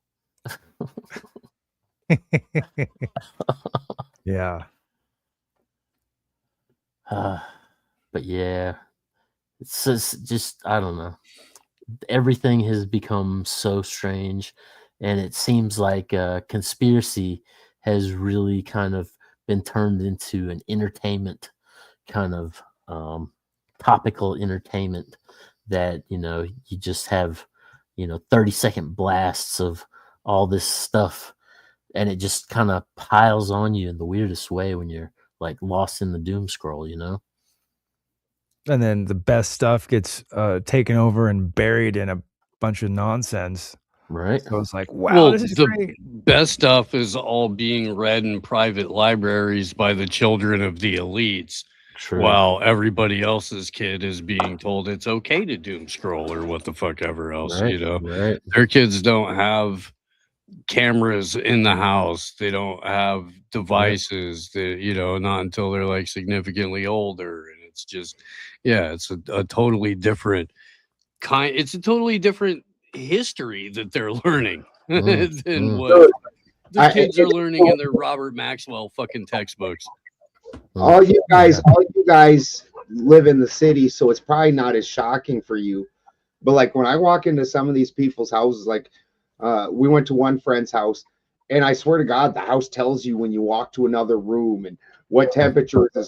The back window is open. Turn the stove on to 350. The fucking house is consistently talking to them and doing all kinds of shit and snitching you out for anything. Like I went out the back door to fucking go have a cigarette, and and my buddy was at work, and he calls and he's like, "Everything all right?" And he's like, "The back door's open." I was like, "Yeah, I went out back to have a cigarette." Like, a smart house nightmare. Yeah. Man, it's like I said, it's people that live off grid, and I've literally got an extension cord with a triple head on it, and that's my plugins for my house. Like, and that all goes out as soon as we turn the power off at night. That we have literally, most people, we live by these fucking things, that's my lights and stuff. There's some work, I bet, but you're lucky. You're really lucky that you've got that opportunity, because it's so hard to turn it off if you have power all the time. It's so hard to shut everything down. Well, most people don't consider it particularly lucky. In fact, these houses out here are much cheaper when they don't have power and all that other stuff. And that's obviously, these are still simple cabins. They've just got like I went and had to go fix the wiring on one of the ones up top, and I think that thing had like a 50 amp service going into it. I was like, holy shit, what is it, 1960? Like, everything now, like people have a hard time keeping not needing more when they have a 200 amp service. It was in the 90s and early 2000s, all the houses went to 200 amp services for the most part. Right. And now when I go into houses, people are having a hard time not having had an extra service, which you could do. You can get a 400 amp service, a double panel, but that was something you usually only did on a farm, and people's houses are now getting to where they need a dual service. Like, that's just wild how much electricity houses use.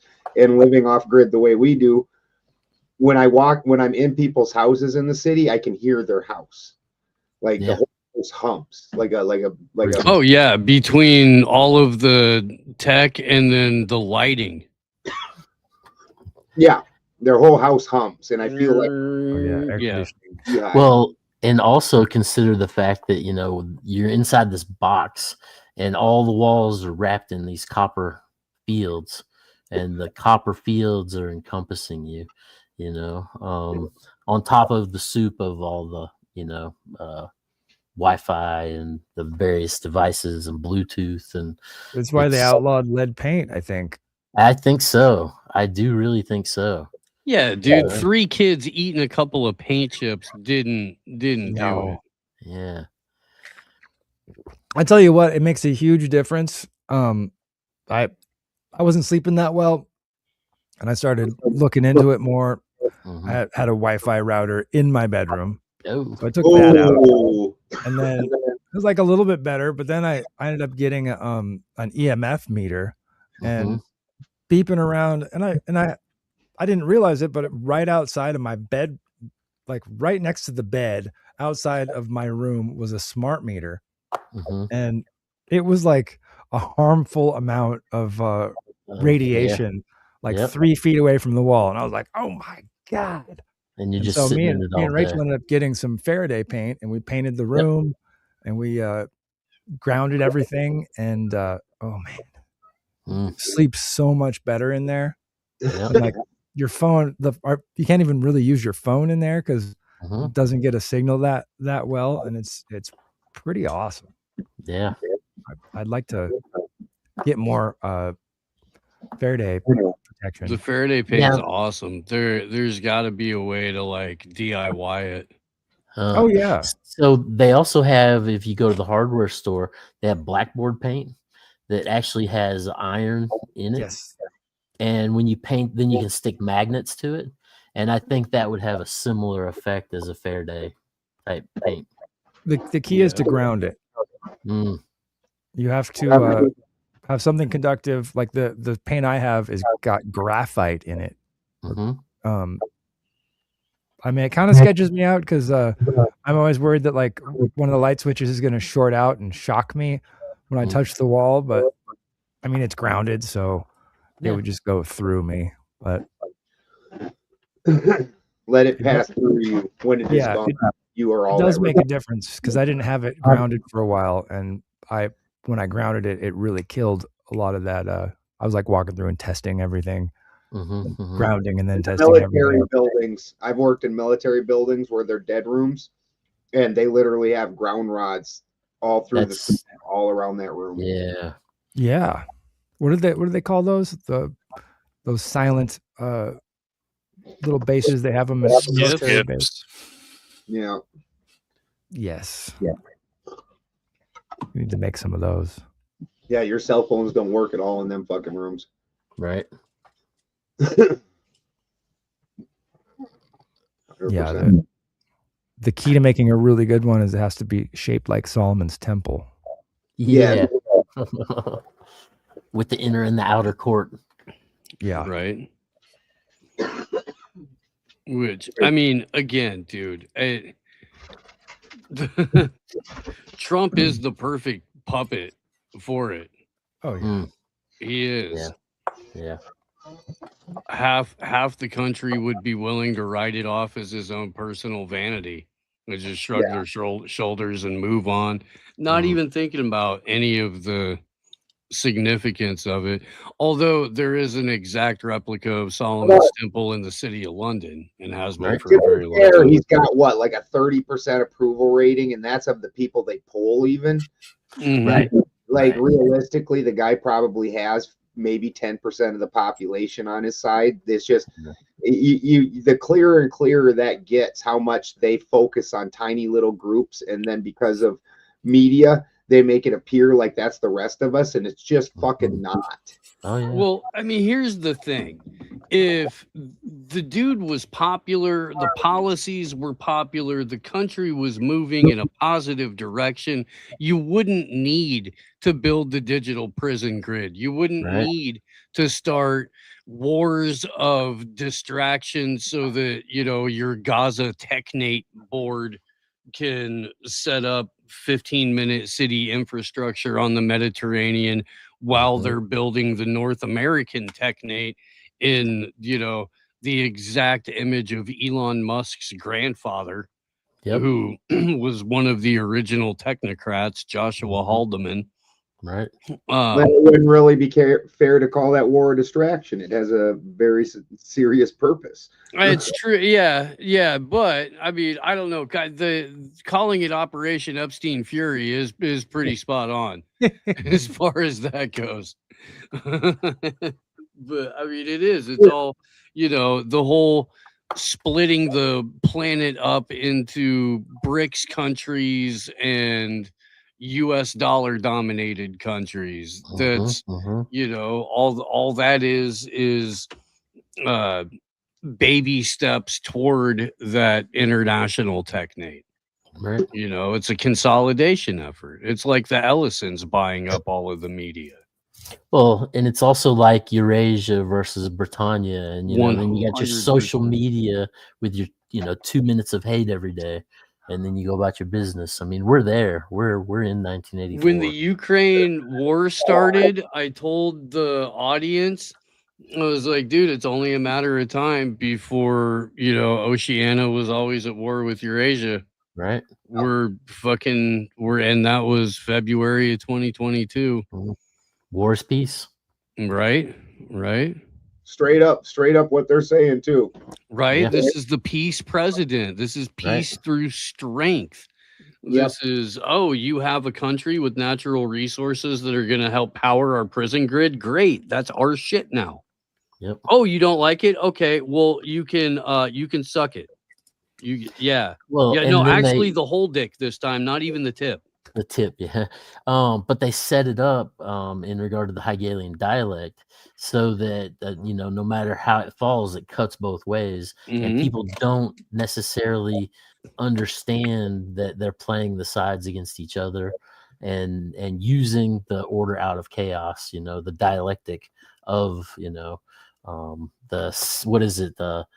synthesis, anti-synthesis. The three phase problem reaction solution. The thesis, and then you have the antithesis, and then the synthesis of those two ideas. Right. I do have a tip on a rare passport opportunity. You could get a Donald Trump rare art passport if you live in the District of Columbia. Well, you can't call Russo anymore, that's for sure. Yeah. Thank you for teeing up that callback, Ted Allen. That was, appreciate that. I do. Russo, God, that guy was crazy. Fuck, man. Yep. He used to always be jamming dead tapes too. Hell yeah. I had an associate who was our ride up to Portland. I don't even know why. I think we had business in Oregon, but they were like Dark Star shows or something like that, and DSO shows.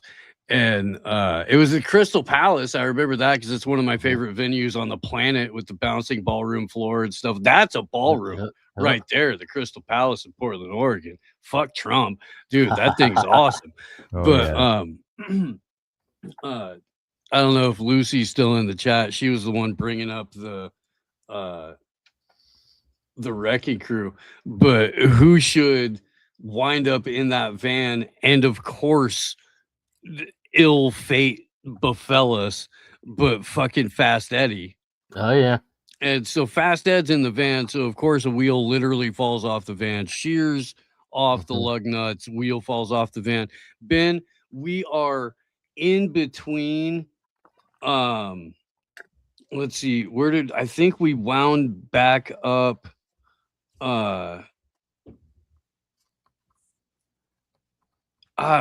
Just outside of like Laytonville. We went back to Laytonville. We were in between like Laytonville and maybe Benbow when the fucking literal wheel fell off.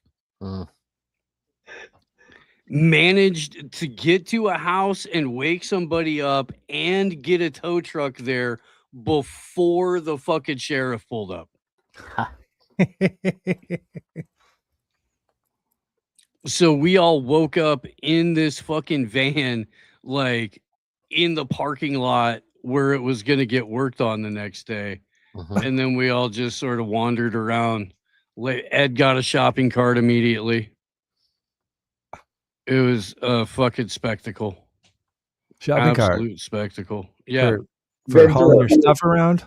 That was his thing. Ed would push a cart anytime he was in civilization. You know, and it would get full by the end of the day. Pretty smart thing to do. Lean on. You got a pocket, you're going to fill it up just like a horizontal surface. It's going to have shit on it. At least in my house. And then we got to Portland and like half of that van got arrested. Yeah. Ed managed to slip away unscathed. We were in the show. They were all in the van. Yeah. We come out of the show and the fucking van is a crime scene. Like, well, shit. That's fun. So. Yeah, I've had my issues in Oregon.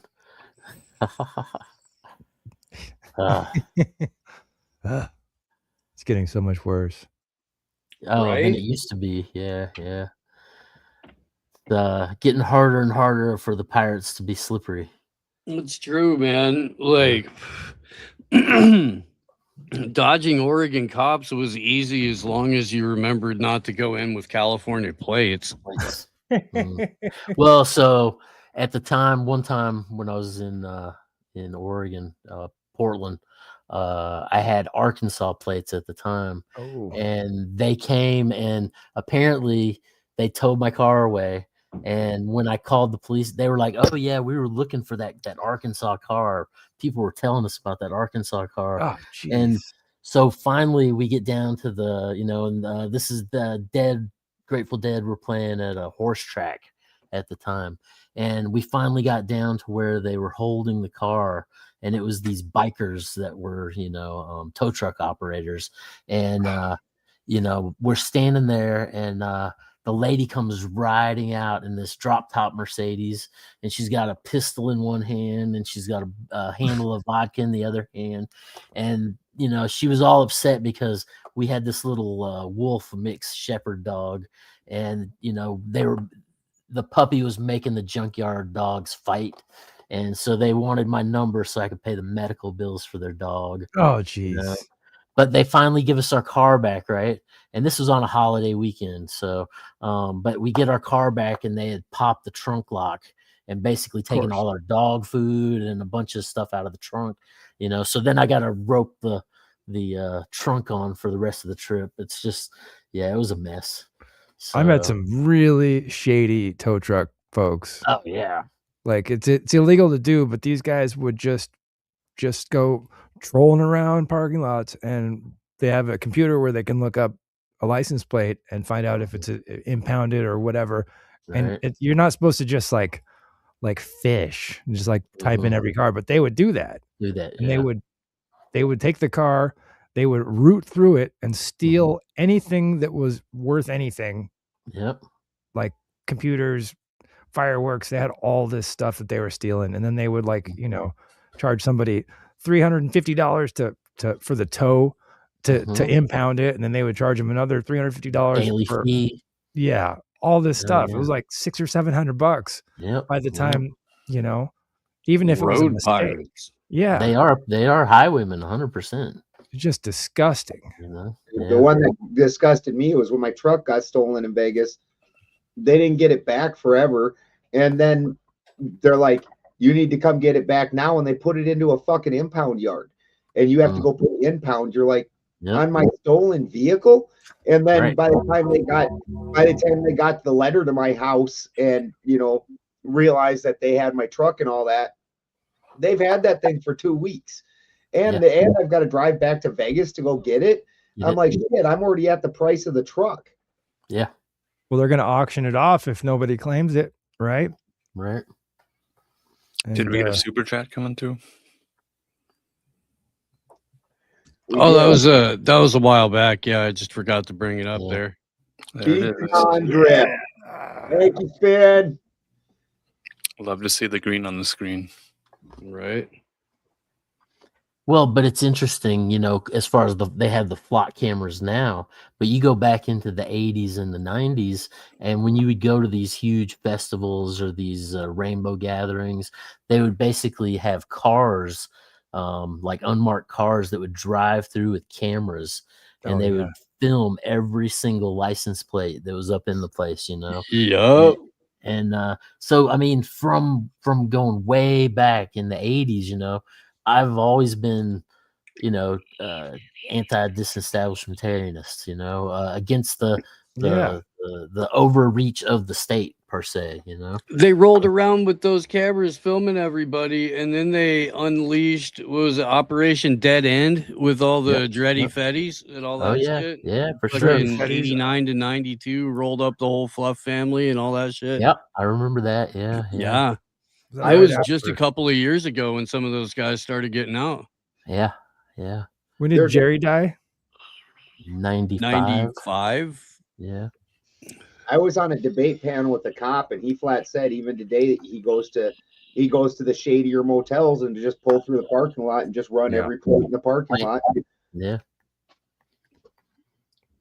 Yeah. Yeah, I mean, it's no different than camping out freaking a quarter mile in either direction away from the bar on a Friday night. Yeah. Oh yeah, jerks, man. Fuck those guys.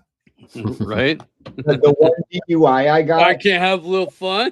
Yeah. The one DUI I got in my life was because I left the fucking bar early and hit one of them sons of bitches, and it was before bar rush, so I was the only sucker on the road. Yup. I didn't do anything, and this guy came and popped me. He said I ran a stop sign, but I literally had to sit at the stop sign and let a couple cars pass. Yep. And I had just gotten back from Germany, and when I got back from Germany, I could sit down and drink a fucking suitcase of beer. Oh yeah. And it didn't do anything to me. Like, you're doing serious drinking in Germany. That's not watered down beer. And fucking so I didn't feel drunk even a little bit, but I blew like a back then it was 0.1 instead of fucking 0.08. But I blew like a 0.101 or something. I'm like, you motherfuckers. And literally I wasn't even doing anything, and he was just sitting there waiting. He's like, oh, that guy left the bar. Yeah. Sucks. And see, I mean, that falls into the category of a highwayman, frequenting the highways and byways, stopping people at threat of force for the purpose of extortion. Putting out little traps, catch somebody. Yeah. Put somebody into a position. I was only 21 at the time, so that was part of my journey to being very anti-establishment, and or at least our government. I'm not an anarchist because I've spent enough time with enough people that people aren't responsible, and most people aren't responsible enough for anarchy.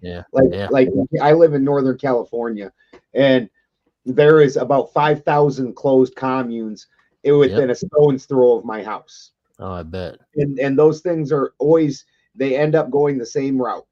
It'll start out as a commune, and everybody puts in, and everybody takes care of their stuff, and it's anarchy. And everybody just keeps the peace and acts like decent people. And what it always ends up being is one or two people do all the fucking work, and the rest of the schlubs just lay around doing nothing. and also those ones that do the least want the most. Like, and before you know it, that thing's dead. Well, I thought what happened was the most handsome schlub of the commune gets all the women to spend the night with him every night. And then the other making men get real food. upset That about happens also, for sure. That Yeah. also happens. Jim Jones. He was a handsome guy. Yeah. Oh yeah. With Might those have been those disco glasses. sunglasses. Yeah. That's what I was gonna Yeah. say. Exactly. Well, one of the parts of the story that doesn't ever get talked about much, but not everybody can be the father of Jesus, because his kid became the new Jesus, and they don't ever really talk about that part of it that much when they talk about that whole story. Another Mishayak. Yeah. Yeah, the only thing they really talk about is the Kool-Aid, and it wasn't even Kool-Aid, it was Flavor Aid, because he's a cheap bastard apparently. When he's going to go ahead and have a unaliving party, he can't even go get the good shit. Well, and most of the people didn't drink the Kool-Aid. Most of the people died of bullets to the back of the head. Oh really? Oh yeah. From There was who? a senator. There was even a senator. I think it was a senator from Rhode Island that was down there. And I don't know if I can't remember if he made it out or not. Did not make it out. No. Did not. Yeah. Shot in the back, if I remember right. Yep. Like while he was trying to get on the helicopter out of there or something. Yeah. Is that how you shut an op down? Yeah. Shoot them all in the back of the head. That's one way. It really is. I mean, we're still talking about pirates, right? Dead men tell no tales. Oh yeah. Yeah, remember in the Oregon thing with them good old boys in Oregon, and then Hare the cops. Krishnas? Yeah, the cops came and bapped that dude. He was standing there with his hands up, holding paperwork, and they just cracked him right in the back. And the only it reason wasn't Oregon, it was Seattle. But the first time I got my head split open by a cop was in Pacific Northwest. Yeah, the only reason they got caught was because a drone was fucking there and caught that cop shooting that dude, and it was a private drone. Because he wouldn't pull over. He was trying to get to City Hall or something. He wouldn't pull over because he was afraid they were going to shoot him, and then they fucking shot him. Why'd you get your head cracked, Steve? I was at the WTO protest, and we turned down the wrong ass corner. And we were like, "Oh, it's getting crazy. We should probably get out of here." And we got ourselves kettled into an ass whooping. Oh shit! Back in 2020. This was 99. Oh yeah. Okay. Yeah. The blueprint of all. One of them, yeah, for sure. I've gotten my ass beat by the cops a couple of times. Never that bad. We got fucked with a lot in Oakland during Occupy, but not like we got hit with the LRADs. They used those on us. That was cute. That's the sonic weapons. Yeah. Make you poop your pants, or you want to puke. You want to puke, and when you want to rip your fucking brain out of your head. Did you feel like you were on fire inside? You felt hot? Yeah, I didn't feel that. I talked to a couple of people who did, and they were about 15 feet closer. And so it might be like a proximity thing. Maybe the more bodies that absorb it, the less potent it is. Right. I'm not 100% sure how the mechanics go on it, but I know it wasn't fun, and I know I did feel hot, and I wanted to puke, and I wanted to rip my freaking brain out of my skull. Was it basically a recording, or was Lizzo live playing the flute there? Lizzo playing the glass flute. Right. What they did is they rolled out Lady Gaga in her prime. Yeah. And made out. Her best years are yet to come. Don't sell her short. Buy stock. It was Lady her. Gaga. It was her and Miranda Lambert. And they did the Gigi Allen version of Jolene for 45 straight minutes. Awesome. Do not recommend. Yeah. Well, don't sit in the front row anyway. Well, now those sound weapons, they're actually operating at certain frequencies that make you feel uncomfortable. Yeah. But as far as the brown note, that's an actual sound. That's a sound frequency as well. But it's a certain frequency that makes you shit your pants. Yo. Yeah. Yeah, Like, honestly, anybody that's ever driven in cities, there's certain sound barriers, and I don't see it doesn't happen as much as it used to when they first made them. But some of the sound barriers, the way they'd make them, as you were driving through it, if you had your window cracked just wrong, it'd be like, whoa, whoa, whoa, whoa, yeah. whoa. And then all of a sudden you start feeling like shit. You're like, oh God, just from driving through those sound barrier areas. Yeah. I think a lot of those protesters are going to the protests with plugs in place for that very reason. Yeah.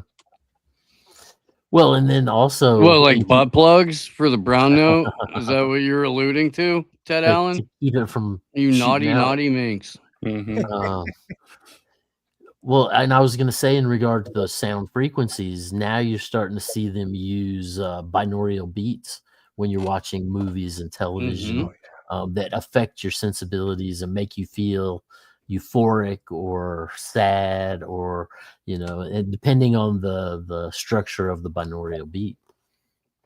Yeah, if you've never tried them, you can get a lot of times get binaural beat apps for free, and it's just incredible.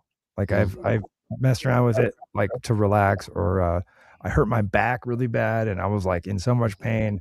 Went to the chiropractor, was waiting in the lobby for like 7 minutes early, and I put the binaural beats on, and by the time they called me, it had like totally removed all my pain. I totally relaxed. I was like, I don't need to be here. I just listened to binaural beats, and like, well, you want me to work on you anyway? And I was like, no, like, I'm going home.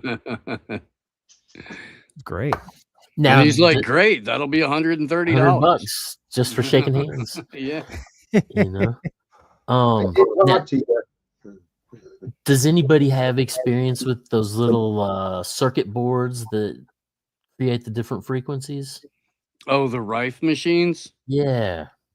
I've played with a couple of them over the years, and I wish I had one. What both Ben and I have is an aqua cure that you can set to different frequencies while you're running that, and that's really nifty. Yeah, the aqua cure is badass. That Brown's gas generator. Yeah, legit, dude. I think parvo and puppies is mostly a dehydration problem. Yeah, oh yeah. You stop. You don't get to pick on her. It's mostly a dehydration problem. Yep. So we had a batch of puppies, and it was an accident. Scotty had just had a batch of puppies, and Tyr nailed her again. Like, they ran off somewhere, and he nailed her. And fucking, by the time she was into that second batch of puppies, she can't pick on you. By the time we was into that second batch of puppies, Scotty was looking just skeletal. The mama dog, them puppies were just eating the life right out of her. And so we went and got him steak. I was getting her like hearts and livers and all this other kind of stuff, like from the butcher, try and build her strength back up. And that group of puppies was the meanest fucking group of puppies. And there was one of them that was particularly mean. And so I started taking that puppy out with me anytime I went out of the house, just to keep it away from the other ones, because that one was the one that was the primary starter of the fights. And that dog got parvo at one of the piss spots. Got at one of the piss spots around here. And so she got sick first, but brought it home. Well, we didn't know they had parvo. And Christy, it was right at the time when it was time to give them away. So Christy drove to South Dakota, and I had to stay on the farm. She had about half the puppies with her, and I had about half of them with me. All of them got parvo. of the ones Christy had, she took a number of them to the vet, or a number of them went to the vet. One of them still died. And one of the dogs that 6 days.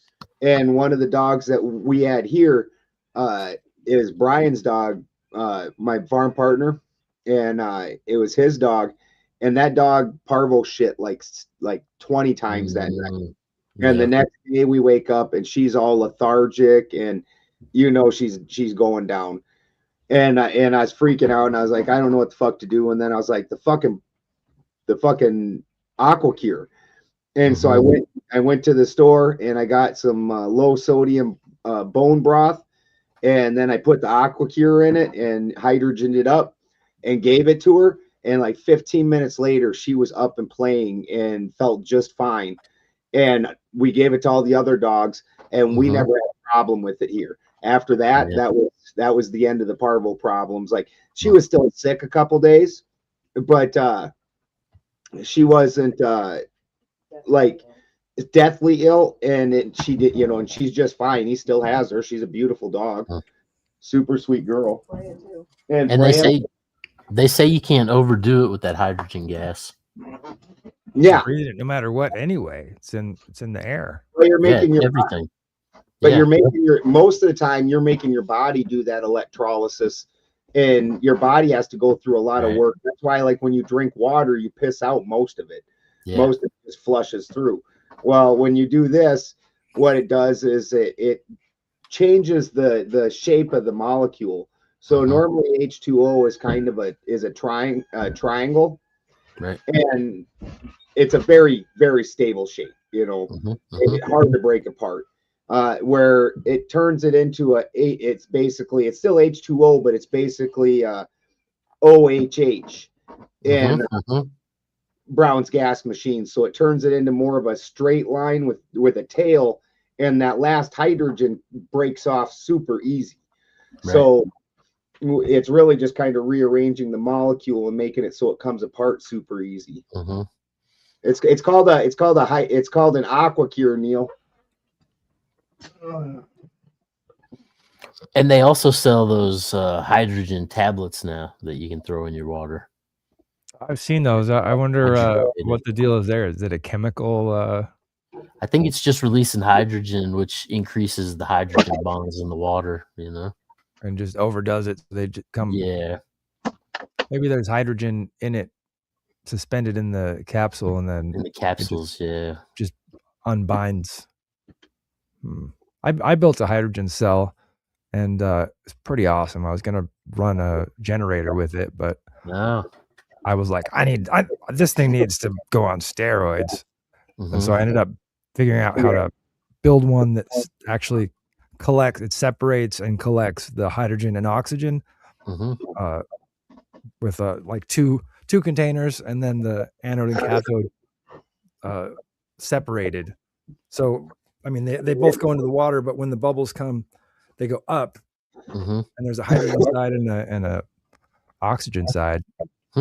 I was thinking it'd be great to make like a submarine where you could power the damn thing and breathe oxygen under the water or something.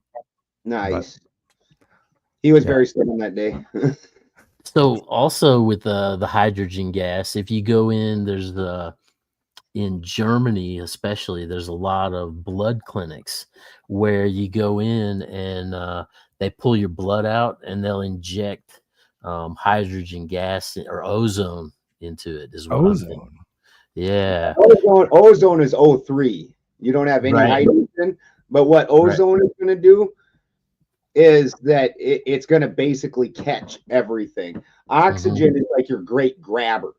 Like literally, when you're looking at even a basic house fire, oxygen, most people think oxygen is flammable, and it's absolutely not flammable.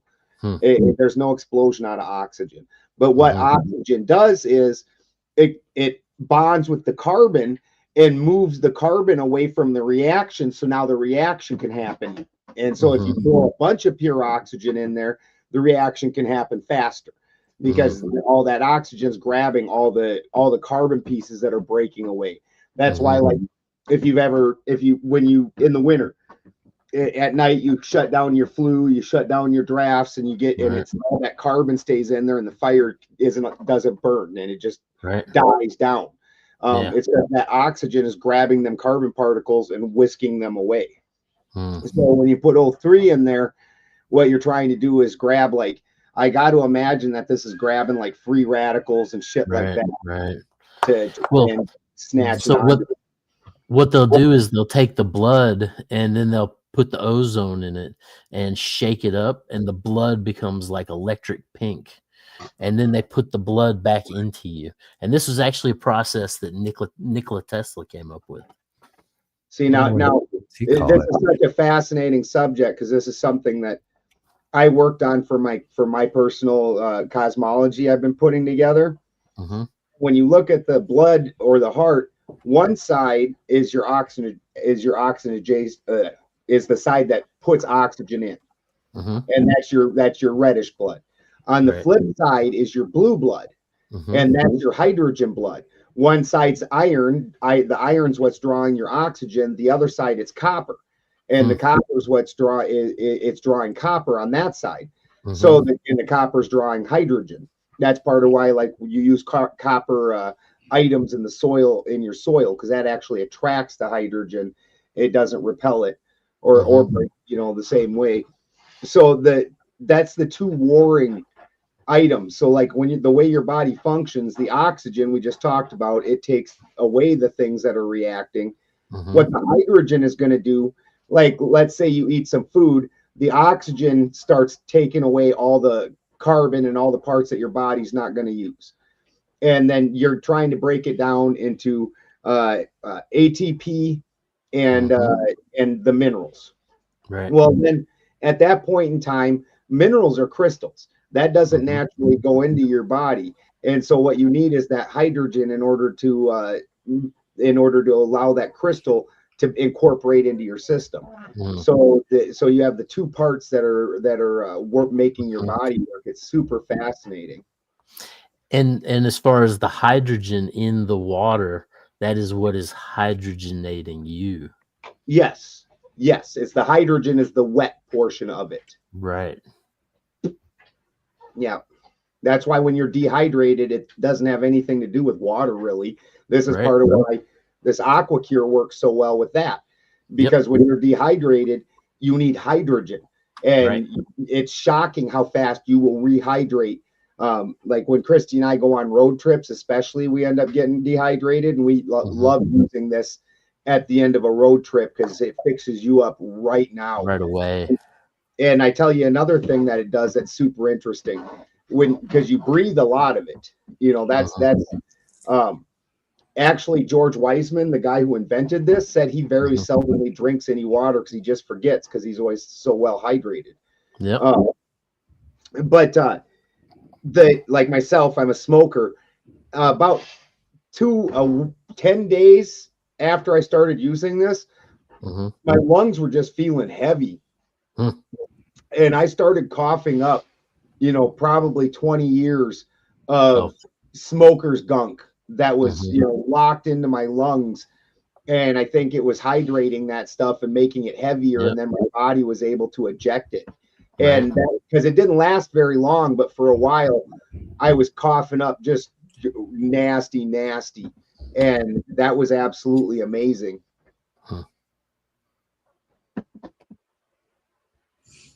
Yeah, no, it's a remarkable machine. I dig it. Found an image of the blood, the ozonated blood. Yeah. You want to? So this is the pole blood is the dark red, and then after it's been ozone therapied, it's bright and oxygenated. Yeah. Quite a difference there. It's interesting if you see the actual sack that they put the blood in. It turns like an electric pink. I actually had it done one time during the whole COVID thing, and you did? I don't know. Yeah, you walk around and you feel kind of electric for like 2 or 3 days. You feel really like buzzing and kind of,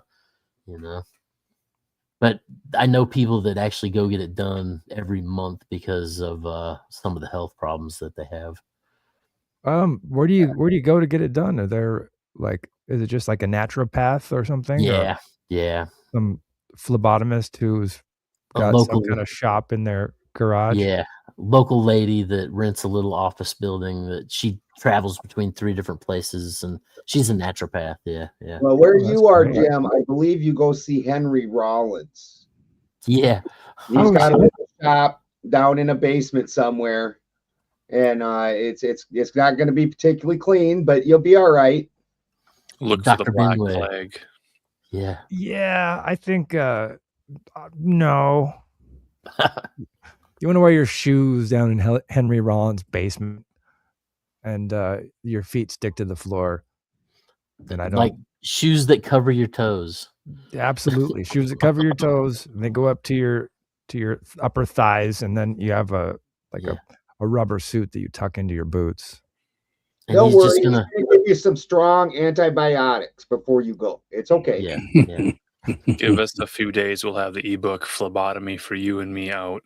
Yeah. And then you get an MTV reality show for a couple of weeks after Henry Rollins' basement therapy. And Henry Rollins, he'll just stand in front of you and grind as he reads his poetry to you. Well, that's how it starts. That's the last thing you remember. Right. That's how he wears you down. Yeah. Okay, Henry. Anything you say, Got the Henry. clockwork orange fucking thing set up on you.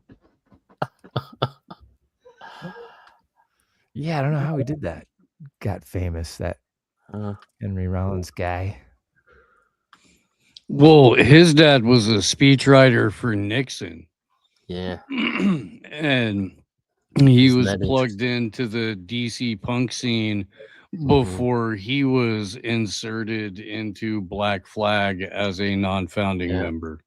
Yep. Yeah. Yeah, I saw Black Flag a few times back in the days. Dude, that's yeah. Oh yeah. So- Saw Ian McKay a few times solo as well. Advice to the young band or young garage band guys, start a band and then sell it. Yeah. So you really just got to have good branding, and you could probably start multiple bands with different brands and then sell the branding that catches the most fire. Like Geese. I saw Kinda like they do with Fishbone. the Fishbone open for the Damned and the Queers Nice. in like 89, or I was like 11 or 12. Yeah. It was it had no business being in the show, anything like that. Yeah. There's one gimmick that you can't do, and that is your band has fantastic hair, because that's Striper. That's true. Nelson got away with it for a while. They had great hair.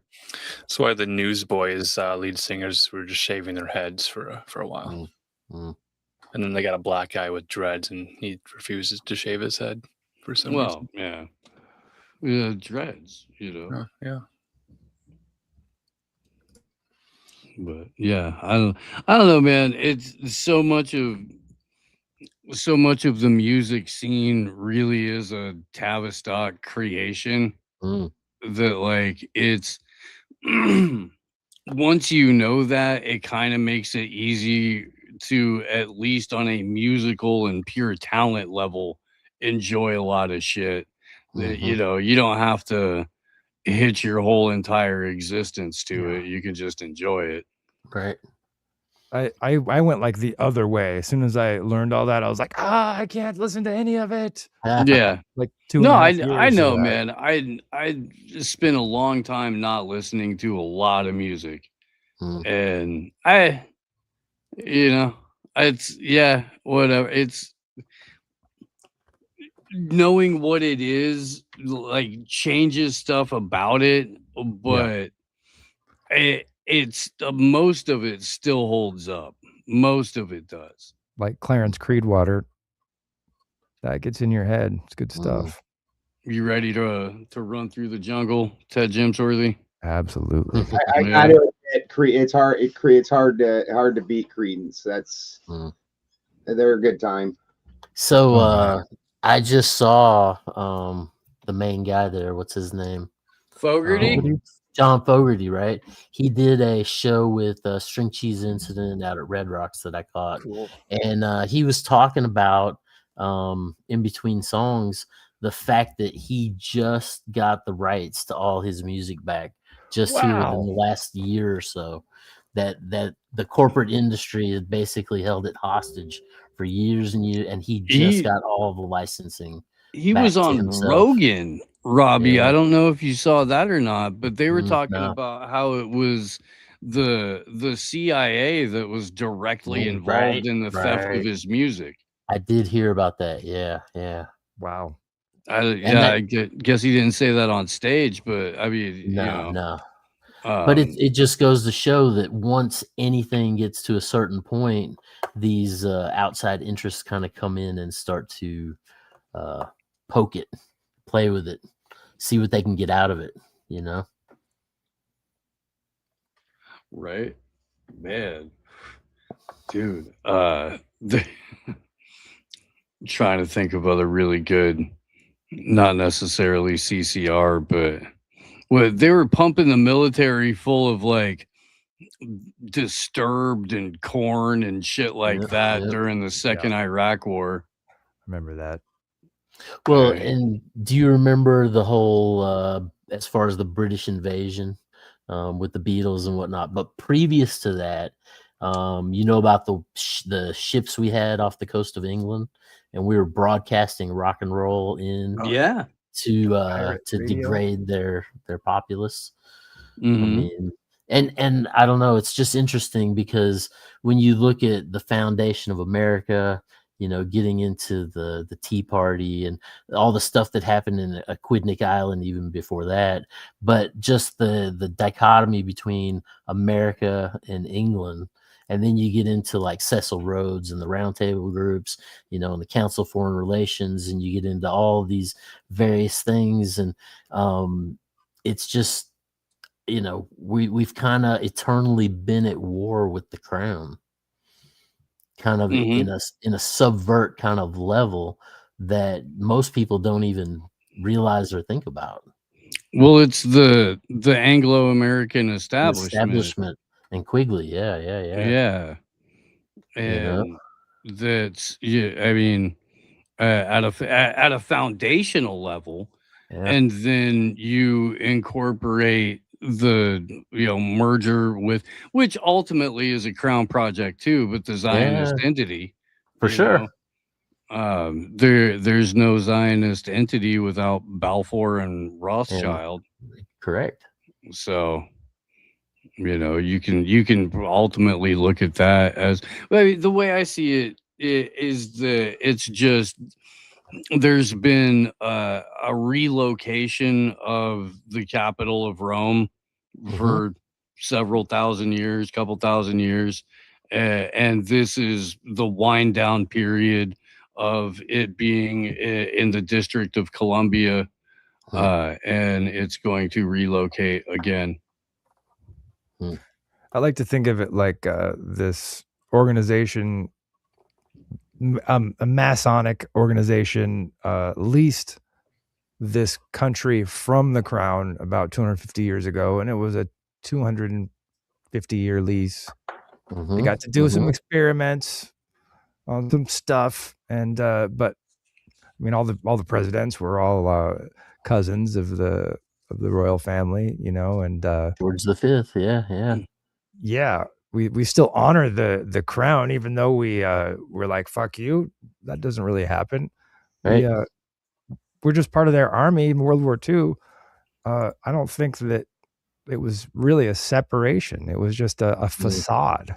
Right. And then all of a sudden the queen or the crown was like taking back their or giving away their properties. What did they have? Hong Kong for 200 years or something? And, well, Hong Kong, yeah. It was various forms of marketing.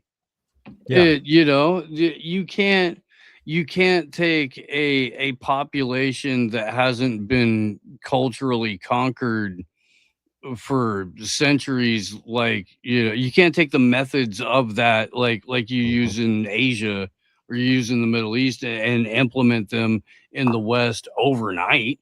Right. You know what I Yeah. mean? That's not going to happen. So you have to sell the tyranny, market the tyranny like it's defending freedom. And like you're trying to protect your individual safety Right. by doing the thing that the government is telling you to do. But that's something, a choice you're making to protect your individual health and your household safety and security. And that's how they have to market it currently. In a couple of generations, when it's 15-minute cities and everybody's fed fucking soylent lab grown fucking goo and stuff like that, you know, then you can implement more of that CCP-esque, you know, overarching communist slave mentality. But we're still under the marketing of the 20th century, even though we're a quarter way through the 21st. Right, right. And that's all weaponized anthropology. Yeah. You know? Yeah, and I was social engineering on a mass scale generationally. Yeah. But you were talking about the Freemasons, right? And if you go back to what was it, Rome and Jerusalem by Moses Hess, you know, he talks about specifically that they're going to invade the Freemasonic orders and basically take them over for the purpose of bringing in this new world order. And then you know the only third party in America that ever rose was the anti-Masonic party, you know, and you just have to wonder at this point how, you know, powerful the Freemasons really even are anymore. Well, a lot banker, lawyer, priests are Dude, running stuff. they have to sell their lodges consistently. Like the number of lodges that have been sold in the last 10 years is insane. Right. Oh, they're liquidating their holdings so that people don't have, so new people aren't joining the Masons really. No. It's being not, taken that's over. not just the Masons. No, though. well, okay. But if you look at conversations that like Peter Thiel and Curtis Yarvin have had going back a decade or more, they're constantly talking about, and look at the Epstein files too. Epstein was a part of this, where they're constantly talking about formulating a secret society in the vein of Masons, but geared towards more of the technocratic aims. And what kind of came out of that was the Dark Enlightenment and this idea of effective altruism, which is a huge cover for technocratic enslavement. That's Frankfurt School. Yes, 100%. You're absolutely correct. That's where, and so is Prospera and all that shit too. But it's being marketed as this uber anarcho-capitalist utopian society. And it's not just Prospera. There's a number of them. I mentioned Ian Davis earlier. I'll do it again. The second half of the book you know, the that he just released is about the network state. And that's exactly what these guys are forming on an international level, with, you know, districting up the world into various technates where your entire existence is tokenized. Right. Under your local godhead. Yeah, I got no problem believing that new groups are forming. These old groups, though, and it's not even just the Masons and the other ones like that. It seems like any old group that has a lot of old standing in the last 20 years has just completely fallen off. I don't care whether it's bikers or Boy Scouts or the Masons. Any of these old standing groups just all seem to be falling out of play. But at the same time, we seem to keep seeing these different public figures doing Masonic handshakes, Masonic gestures, various hand symbols. We aren't past the era where those people are gone yet. When Gen X people start really being in charge and the generations below, we're going to see where that's not, you know, it's going to be obviously different handshakes, different things like that, just new ones out of these new groups. But all these old groups are falling out. But isn't that what they constantly do? Is shut down and rebrand? You know, Yeah. you go back to Yeah. the mystery schools and the orgies and the blood sacrifices. When Set took Osiris out, Always the essentially orgy. all of that went underground. You know, same thing with Zoroastrianism went underground at one point and came back as Mithraism. It's this constant rebranding of these groups, you know, for public the public eye. Yeah, because I think the public, it goes through phases and they end up losing interest in them. Mhm. Well, or they get exposed. Yeah, Right. yeah. And too much sunlight, too much disinfectant on that will kill the entire parasite. Right. So you've got to go underground. You've got to rebrand. You've got to, you know, with the basic like public facing structure of your leadership is, you know, blasted all over the front page of the internet every day.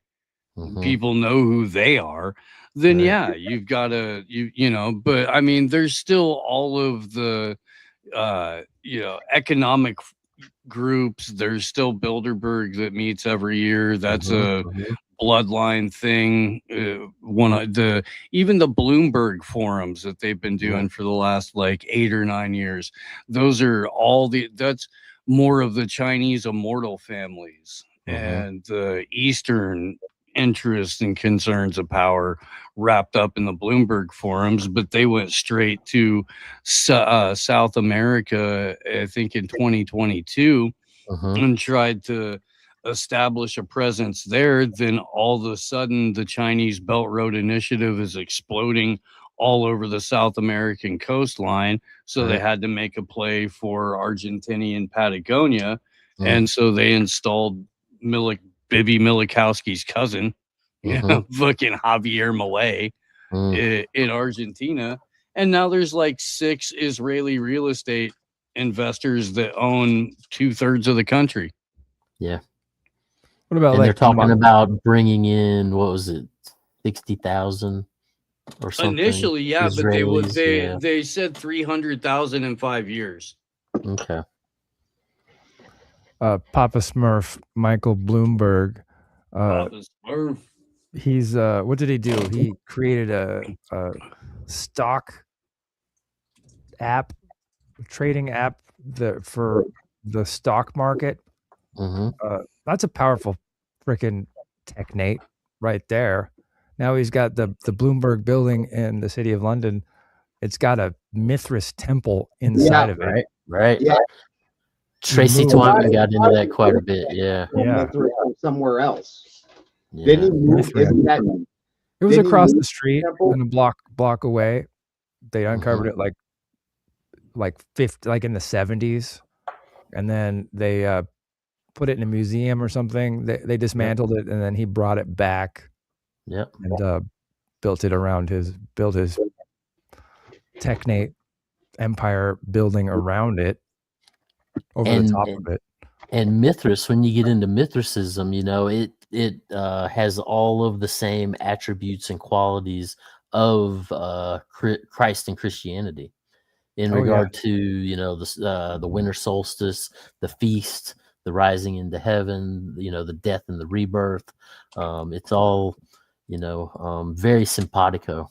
Especially the part where the bull gets stung in the testicles by the Scorpio. Boom. Yeah. Well, it's about that time. Steve's going to turn into a pumpkin. I got it. Well, I wake up at like no later than 4 o'clock in the morning to prep for my show because it starts at 7. And yeah, man. Yeah. And still got to take the dog out. Still got to finish graphics. Still, you know, never ends. Never ends. We greatly appreciate you coming. We love you, brother. We always appreciate you coming on. Please go ahead and let anybody know anything you got coming up you want to draw attention to. Yeah, and before you do that, Robby, I will send you a DM on Twitter to try and get you in on AM Wake Up. Nice. But yeah, let everybody know where they can keep up with you and find your work and all that kind of stuff. R.Marx, you can go to my link tree, which is linktree R.MARX. and that will pull up all of my miscellaneous social media, my artwork, my podcast, the MetaMindcast. We're going on over 2 years there, solid now, and there's lots of esoteric and occult kind of history to dig into, and anything at all, just shoot me a message. I'm always around. So yeah. And you gotta check out his artwork. It's awesome. Oh, and For sure. by the way, I just what was it, last year or so? I did shirts for Pink Floyd. Nice. So, yeah, I have Dark Side of the Moon. I did a custom font, custom front, custom back, but I have some of those Pink Floyd tees, and they're on custom ice dyes. If you go to my Patreon, you can click through to my Etsy, and I have the what's still available is Hell listed yeah, there. dude. Yeah, so Robbie's a yeah, legend. Yeah, I try. You know, it's Yeah. it's the perpetual hustle of life. You know. Yeah. Indeed. Love the Indeed. MetaMindcast. Love it. Subscribe to it on a Yeah. podcast app on your smart device, and maybe you'll hear a replay of this stream talk tonight on the Oh, yeah. MetaMindcast. Definitely. And then, yeah, if you guys are inclined, pull up to AM Wake Up tomorrow morning. Our friend from Ebersole Cattle Company, Ranch Mama Shannon, is going to be popping back in to give away more beef sticks, which are delicious.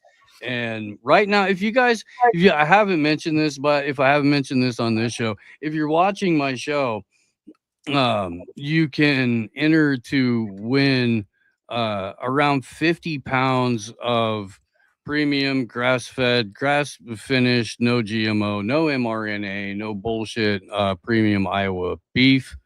And it's a giveaway that's running through about the middle of May. And then through other beef initiative ranchers, we're just going to run that as a thing until we run out of ranchers. So if you would like to enter to win a whole bunch of free beef, come check out the show. How do we enter? You go to the link that we drop during the show through Ebersole Cattle Company. If you're in the continental U.S., that's where she'll ship to. And then enter your email, and she'll pick a winner around May 15th. Speaking of which, did you Sounds get easy. the two gentlemen from the Beef Initiative? Did they both say yes? Still waiting on a second. All right.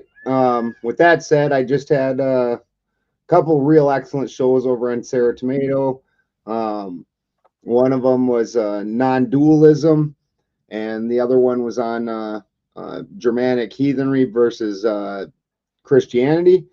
We got a lot of big stuff coming up, including Steve should be real interested in Brian Shapiro. He's like the new liberal superhero. Yeah, Steve should have a gas with that guy.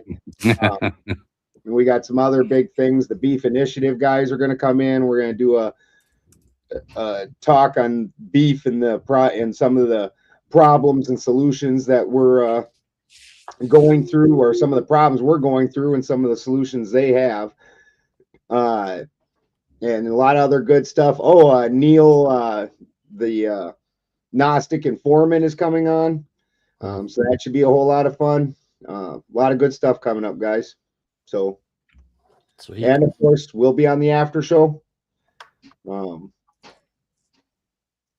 Right. Pull up for that if you're a member. And yeah, other than that, thanks again, Robby. And we'll see you next week, you guys. For sure.